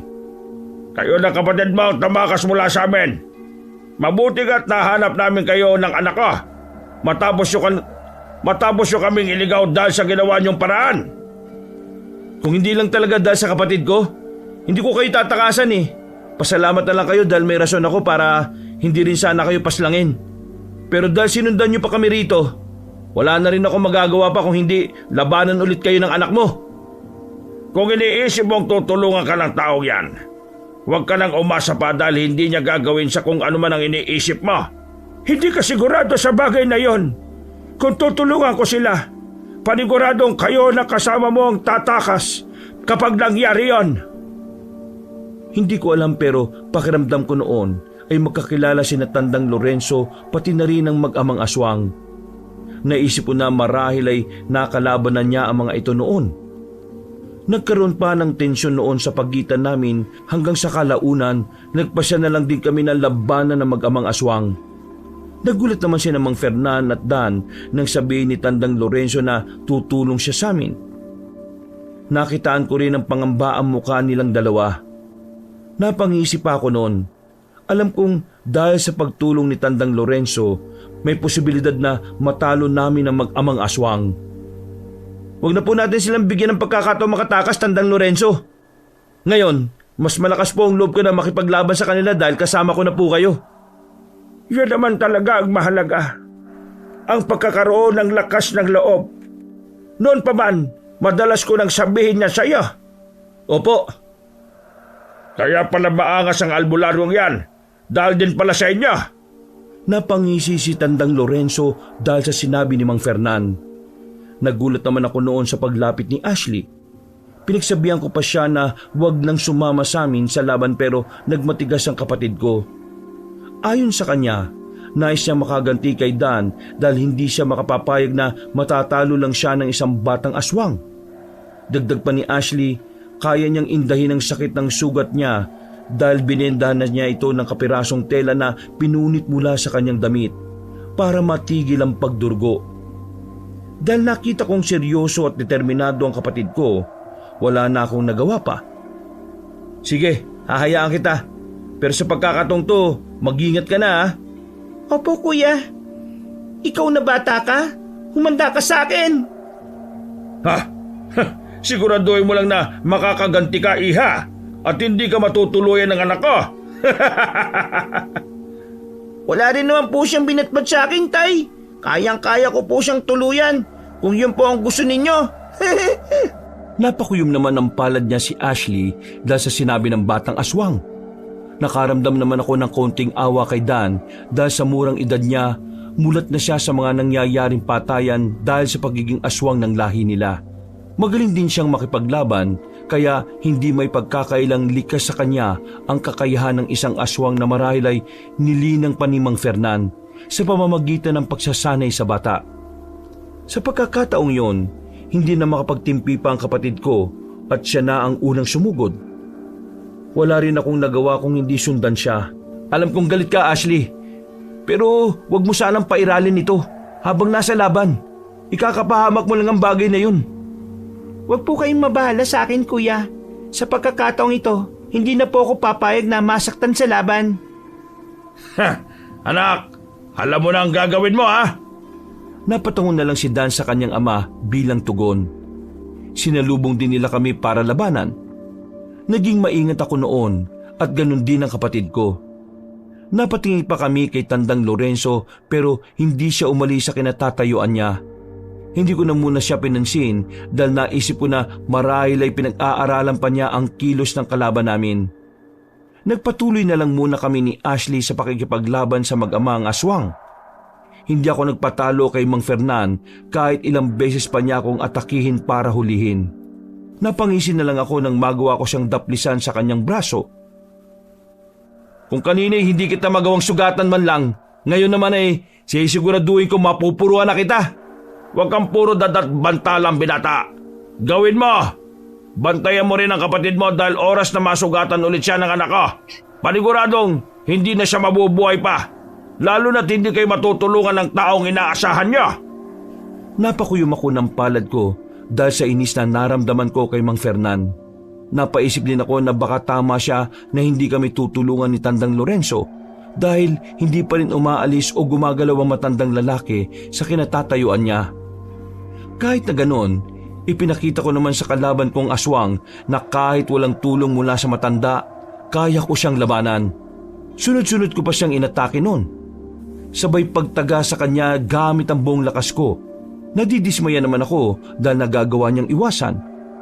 Hanggang sa muli ko pa siyang tinaga at sa pagkakataong yon bumaunang itak ko sa kanyang balikat dahilan para mapahiyaw siya.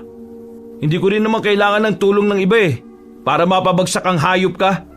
Ipakikita ko sa iyo kung sino minamalit ninyo. Isa pa, kapag napahamak ang anak mo sa kamay ng kapatid ko, huwag sana kayo magsisi. Hindi mangyayari yon, binata. Malakas ang anak ko, kaya makakaya niyang patayin ang kapatid mo kung gugustuhin niya. Hindi na ako nag-aksaya pa ng oras. Muli akong inatake ni Mang Fernan at ilang beses ko siyang sinubukang tagain. Pero naging maingat siya sa bawat kilos niya. Kaya nahirapan na akong tamaan ulit siya. Napapangisi naman siya sa akin habang ginagantihan ako ng atake noon. Kaya ginawa ko ang makakaya ko para mailagan siya. Iniisip ko na hindi ako pwedeng masugatan dahil kapag nangyari yon, baka maalangan kami ni Ashley. Napasulyap ako sa kapatid ko at ganun na lang ang tuwa ko dahil kahit papaano ay nakakasabay na siya sa mga galaw ng batang aswang at nagawa rin niyang sugatan si Dan. Bantayin yung anak niyo, Mang Fernan. Baka may posibilidad na matalo siya ng kapatid ko. Huwag kang umasa sa bagay na yon dahil malabang mangyari yon. Napatingin pa si Mang Fernan kina Ashley at Dan noon na abala sa pakikipaglaban sa isa't isa. Napapansin kong seryoso naman ang kapatid ko noon kaya alam kong gusto niya makaganti sa batang aswang. Nagkaroon naman ako ng pagkakataon na sunggaban si Mang Fernan. Akala kong magagawa ko siyang tamaan noon nang ambahan ko siya ng pagtaga. Pero bigo ako dahil mabilis siyang nakaiwas. Naggalit naman ako dahil doon, kaya hindi ko na siya tinigilan. Napapatras naman siya noon para hindi ko lang siya masugatan ulit. Nang makaramdam ako ng pagod, napahinto ko at napatras. Ganyan po kayo makipaglaban. Wala pong patutunguhan tong ginagawa natin. Hindi ka lang pala maangas dahil agresibo ka rin, binata. Tandang Lorenzo, itutuloy na po ba ang plano? Kanina pa po kasi kami naghihintay ng hudyat mula sa inyo Kayo na ang bahala sa kanila, Fernan. Gawin niyo kung ano man ang napagplanuhan.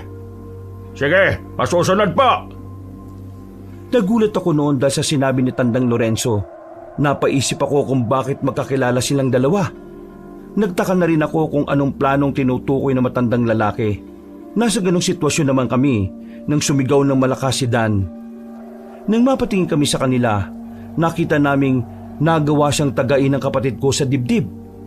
Ibinalibag din ni Ashley ang batang aswang dahilan para tumilapon siya.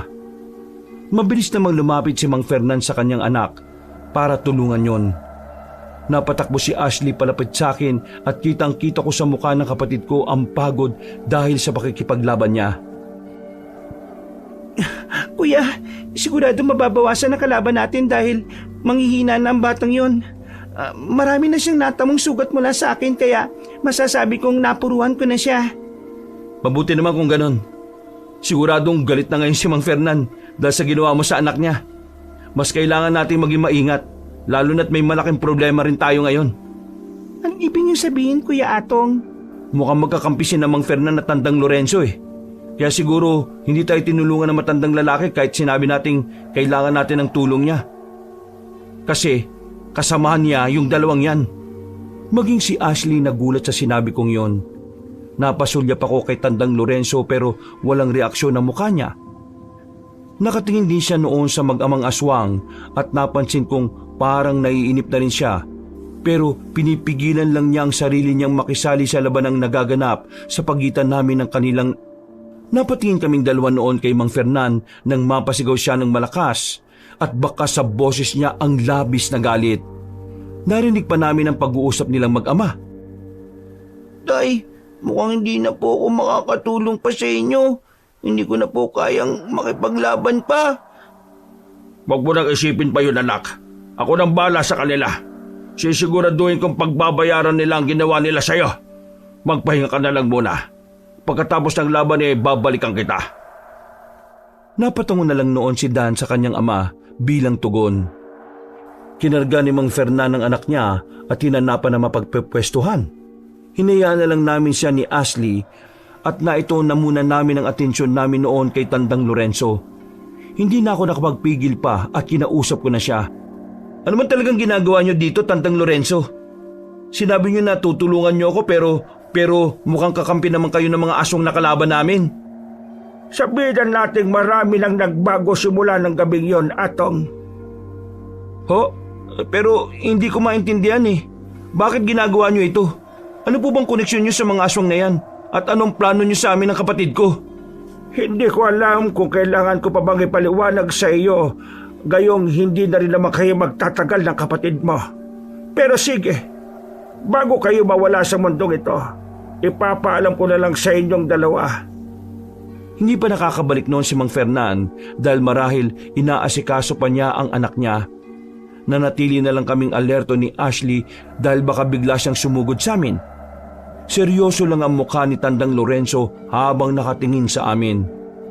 Naghihintay lang din kami noon ni Ashley na magsalita para ipaliwanag sa amin ang lahat.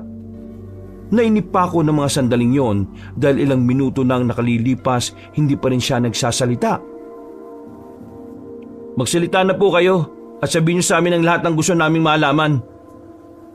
Kung mapapatay man niyo kami sa gabing ito, mas mabuti nang klaro sa amin ni Ashley ang lahat. Tama po si Kuya Atong. Mas mabuting alam namin ang dahilan kung bakit po niyo kami papaslangin. Ay siya, mukhang naiinip na rin naman kayong dalawa kaya sisimulan ko na ang pagpapaliwanag sa inyo. Una sa lahat, Atong, naalala mo pa naman siguro ang nangyari nung gabing nagkahiwalay tayo, hindi ba? Hindi ko po makakalimutan yon, Tandang Lorenzo. Nang gabing yon, inakala kong namatay na kayo dahil sa biglang pag-atake sa atin ng mga aswang. Pwes, ngayong nandito na ako sa harapan ninyo, ibig sabihin nun ay hindi ako namatay noon. May nangyaring hindi ko inaasahan. Nadakip ako ng mga aswang na sumugod sa atin dahil mas pinili kong patakasin ka at labanan silang lahat. Masaya naman ako noon dahil nagawa kitang iligtas sa kanila, lalo na't alam kong hindi pa sapat ang kakayahan mo noon para lumaban. Tama po kayo. Yun nga pong sabi niyo sa akin ng mga panahong yon. Ano po bang sumunod na nangyari sa inyo nang makalis na ako ron? Gaya ng sabi ko, nakipaglaban din ako sa mga aswang na yon. Marami pa silang dumating at hindi ako nagpatalo sa kanila.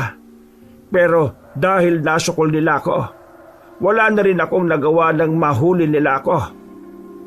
Kung nahuli ka po nila, bakit hindi ka nila pinaslang? Alam ng pinuno nila na isa akong albularyo at malakas din ako pagdating sa pakikipaglaban. Dahil doon, may inalok siya sa akin at yun ay mananatili akong buhay pero magiging kagaya nila ako.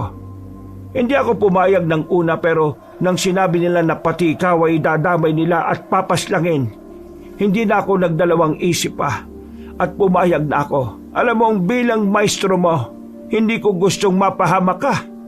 Tandang Lorenzo, yun lang ang nasambit ko ng mga oras na yon, Kabanong.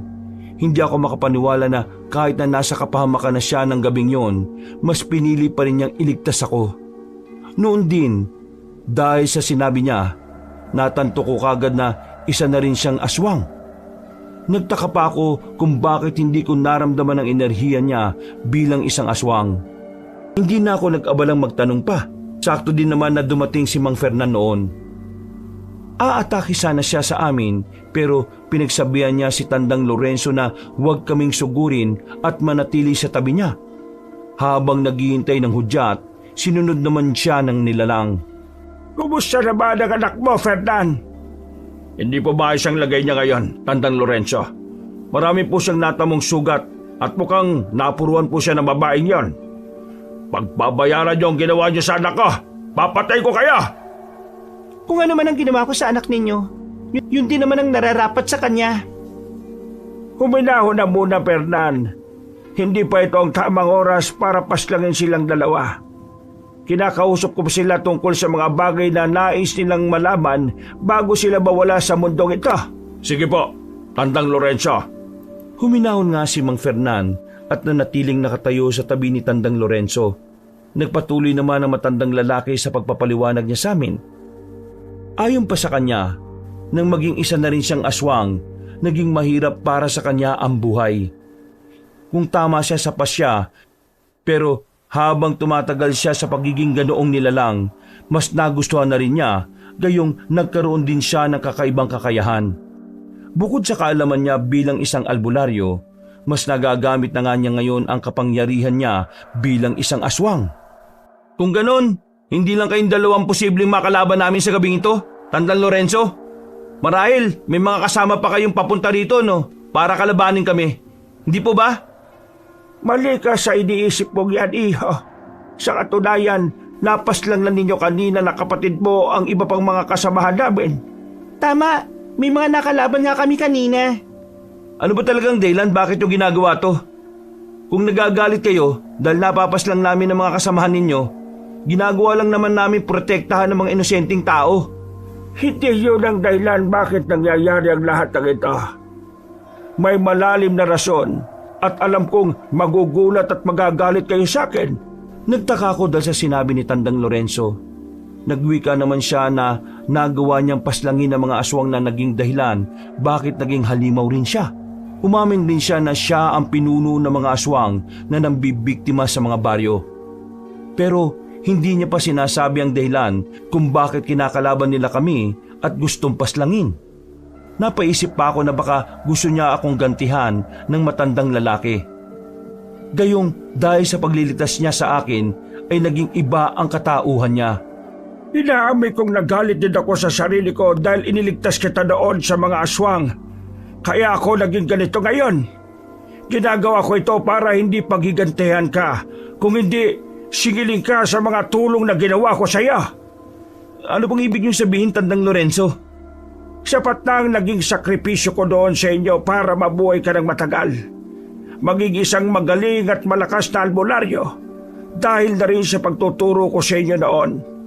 Sa ngayon, naisip kong pagbayarin ka sa mga bagay na iyon, Atong. Hindi ako makapaniwala sa mga sinabi ni Tandang Lorenzo ng mga oras na yon.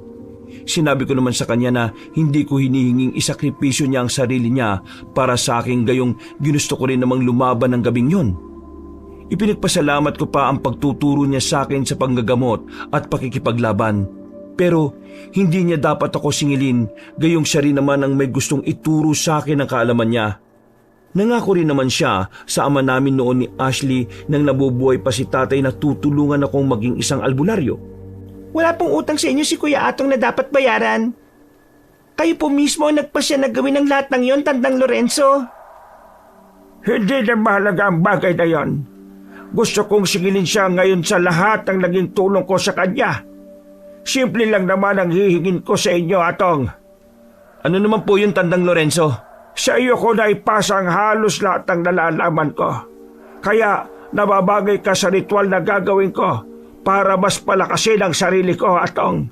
Ang dugo, puso at atay ng isang gaya mo ang kailangan ko para ialay sa pinakamataas na ritual na gagawin ko para magkaroon ng kapangyarihang higit pa sa inaasahan ko.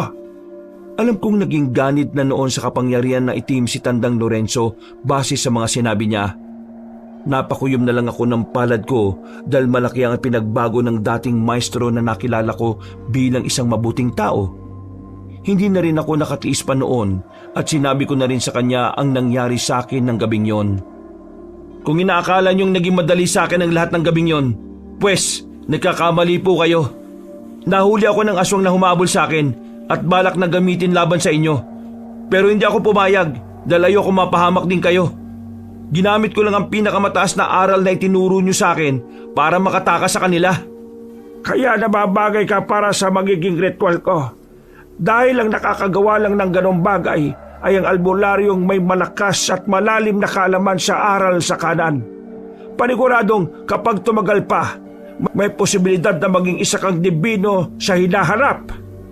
Baka sa mukha ni Tandang Lorenzo ang saya matapos niyang sabihin yon dahil hindi ko inaasahan na ang lahat pa ng pagtulong niya sa akin na ayon sa kanya noon ay kusa.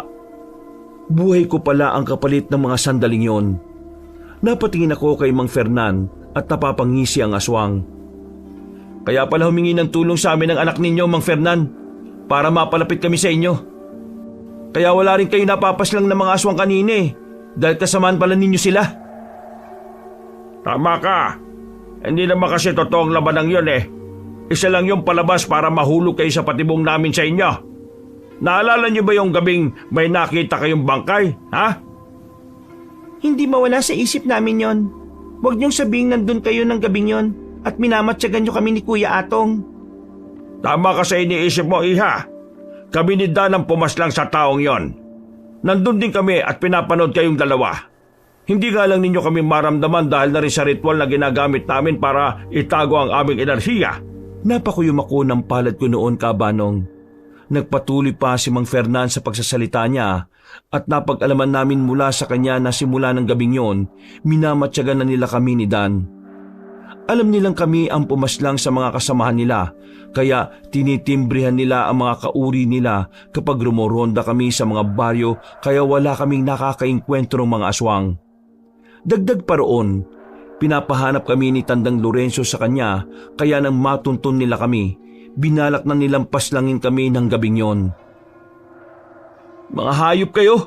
Pagbabayaran niyo mga ginawa niyo sa mga inosenteng tao at maging sa amin ang kapatid ko.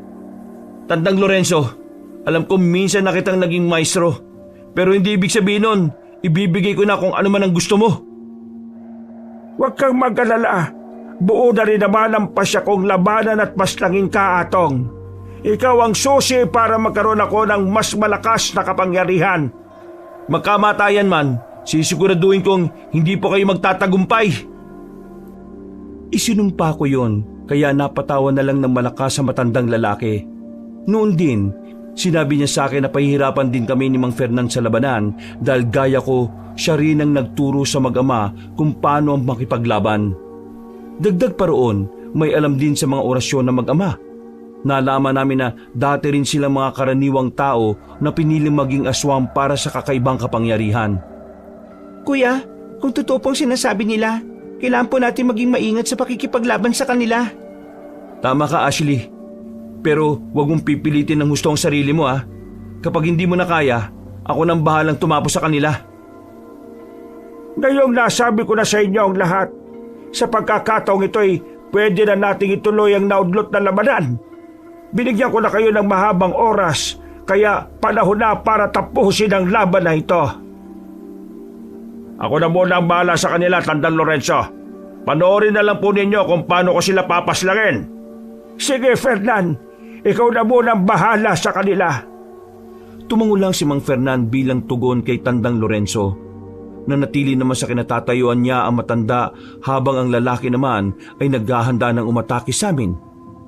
Dahil doon, inihanda na lang din namin ni Ashley ang mga sarili namin. Napahawak na ako ng maigpit sa ita ko. Ilang sandali pang nakalipas, hindi na nagsayang pa ng oras at mabilis na kaming sinugod ng kapatid ko. Binigyan na ako ng isa pang pagkakataon para makaharap kayong dalawa at mapaslang. Hindi ko na yung palalampasin pa.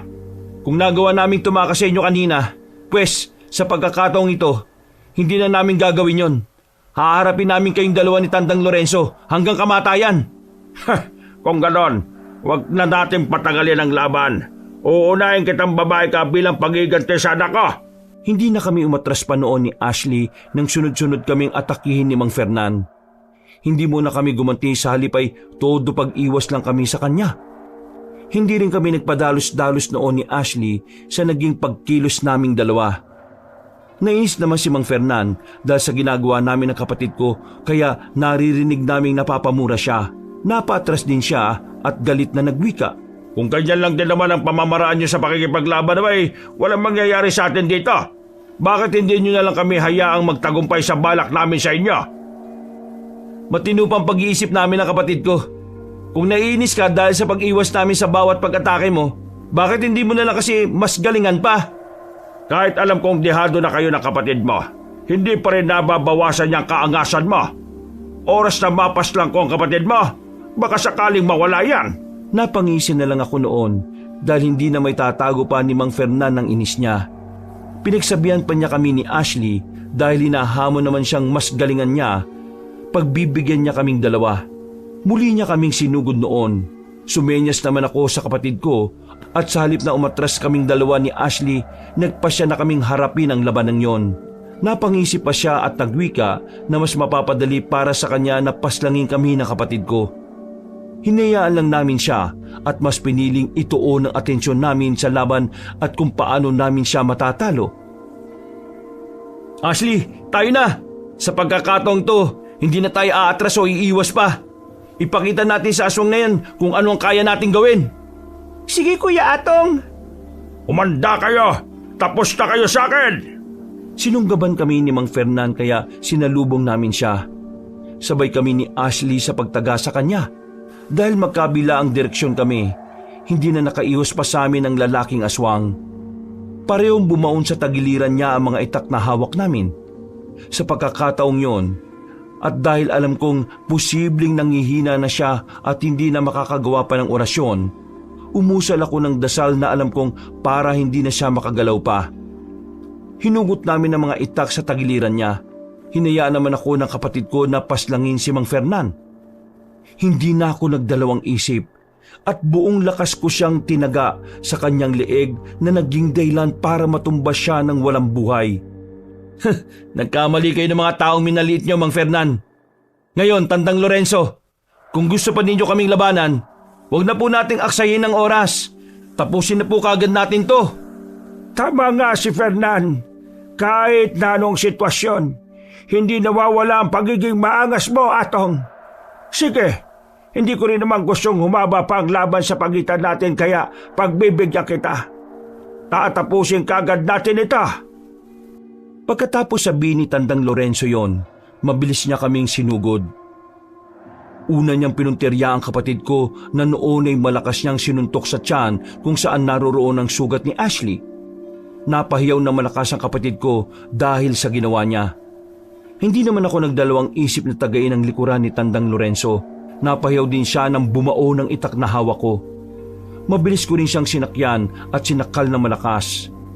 Binitiwan niya si Ashley at itinuon niya ang pansin sa akin. Ibinalibag niya ako kaya nabuwal ako sa lupa. Sumugod agad siya sa akin pero bago pa man siya nakalapit, nagawa ko siyang sipain ng malakas dahilan para tumilapon siya. Kailangan kong puntahan si Ashley. Hindi pwede mapahamak ng tuluyan ng kapatid ko. Kuya! Nang makalapit ako kay Ashley, agad ko siyang tinulungan. Pero nang makita kong papalapit sa amin si Tandang Lorenzo, mas pinili kong iwan muna siya. Kinuha ko na lang ang itak niya at sinalubong ang matandang lalaki na noon ay nasa anyong aswang na. Dalawa na ang hawak kong itak ng mga oras na yon, kaya mas lumakas ang loob kong labanan siya. Ako ang magtatagumpay sa ating dalawa. Ngayon pinagsisisihan ko na tinuruan pa kita sa mga bagay na alam ko. Kaya para walang sagabal sa akin, papatayin kita. Hindi mo na mababawi pa kung ano man ang naituro mo sa akin. Huwag kayong mag-alala. Ginagamit ko rin naman yun sa tama at gagamitin ko rin yun para tapusin kayo. Matapos kong sabihin yon, umusal ako ng dasal na alam kong makakatulong sa akin para mabilis na matalo si Tandang Lorenzo. Kinontra naman niya yon pero hindi ako sumuko kaagad. Kahit alam kong may mga posibilidad na maubos ang lakas ko dahil sa gagawin ko, hindi na ako nag-alangan pa. Hindi rin nagpatalo si Tandang Lorenzo noon pero dahil mas mahina na ang katawan niya sa akin, mas mabilis siyang mawala ng lakas. Nagkaroon ako ng pagkakataon na tapusin siya. At dahil hindi na rin siya makagalaw noon, wala na siyang nagawa pa kung hindi hintayin na tumama sa liig niya ang mga itak na hawak ko. Hindi ko akalain dahil sa pundasyon at paghihina ng katawan lang ang dahilan kung bakit matatalo mo ko, Atong. Hindi po sa lalim ng alam ng aral, mababase ang pagkapanalo. Tandang Lorenzo, minsan kasi, kailangan lang din po ang tiwala sa sarili at katapangan para matalo ang isang malakas na kalaban. Yun ang meron ako na wala sa inyo, kaya ako kayo matatalo. Nagkamali ako dahil inisip kong naging mahina ka simula nang magkahiwalay tayo. Pero mukhang mas nilinang mo pa pala ang kakayahan mo. Marami po akong dapat na matutunan at aminado ko ron. Pero ngayon, swerte ko na lang dahil mas umayo ng tadhana sa akin na matalo ko kayo. Itinaas ko na ang isang kamay ko noon para muling tagain si Tandang Lorenzo. Napapapikit naman siya at parang tanggap na rin niya ang kahihinatnan niya. Pero dahil na rin may respeto pa rin ako sa kanya bilang dati kong tagapagturo, hindi ko siya tinuluyan. Nagtaka naman siya dahil hindi ko itinuloy ang pagpaslang sa kanya, kaya nang magmulat siya, napawika siya. Bakit hindi mo ko tinuluyan? Yun po ay dahil naging tagapagturo ko po kayo noon. Marahil utang na loob ko rin talaga sa inyo ang pagkakaroon ko ng kaalaman sa pakikipaglaban at panggagamot. Ituring na lang po ninyo itong kabayaran sa lahat ng naitulong niyo sa akin. Patas na po tayo. Pero may bagay lang sana akong gagawin sa inyo na alam kong hindi ko rin pagsisisihan hanggang sa nabubuhay ako. Nagtaka si Tandang Lorenzo kung anong ibig kong sabihin. Wala na siyang nagawa nang simulang kong iusa ng isang pinakamalakas na orasyon na magpapawalang bisa sa kanyang kakayahan bilang isang dating albularyo. Maging ang mga kaalaman niya sa aral sa kaliwa, hindi rin magagamit pa. Isa na lang siyang mahina at karaniwang aswang noon na kahit ang baguhang albularyo o manunugis ay kaya siyang talunin. Hindi ko alam kung magpapasalamat ako sa ginawa mo sa akin. Pero isa lang ang masasabi ko ngayon, Atong. Yun ay ang pangakong kailanman ay hindi na magpapakita at manggagambala sa inyo. Mabuti naman po. Sa susunod na makakalaban ko pa kayo, hindi na ako magdadalawang isip na tuluyan kayo. Isa pa po pala, Tandang Lorenzo. Isama niyo ang anak ni Mang Fernan. Kahit kailan, huwag niyong piliing magkrusulit ang landas natin. Napatango na lang si Tandang Lorenzo. Kahit nanghihina pa, mabilis siyang umalis sa tinanap ang anak ni Mang Fernan. Nang makita niya ito, nagpaalam pa siya sa akin at sa huling pagkakataon, humingi siya ng tawad. Nang wala na sila, inasikaso ko naman ang kapatid ko. Inalalayan ko siya. Sinunog namin ang bangkay ni Mang Fernan at saka namin nilisan ang lugar na yon. Umuwi kami sa bahay at agad kong ginamot si Ashley. Simula noon, Kabanong, wala nang napapabalitang pambibiktima ng mga aswang. Naging tahimik ang baryo. Nagpatuloy ang buhay namin ni Ashley. Sa kasalukuyan, may pamilya na ang kapatid ko at masaya na siya. mas pinili ko namang magpatuloy sa pagiging albularyo. Madalas pa naming napagkukwentuhan ng tungkol dito, lalo na at natalo ang mga aswang na yon ng isang maangas na albularyo. Wakas,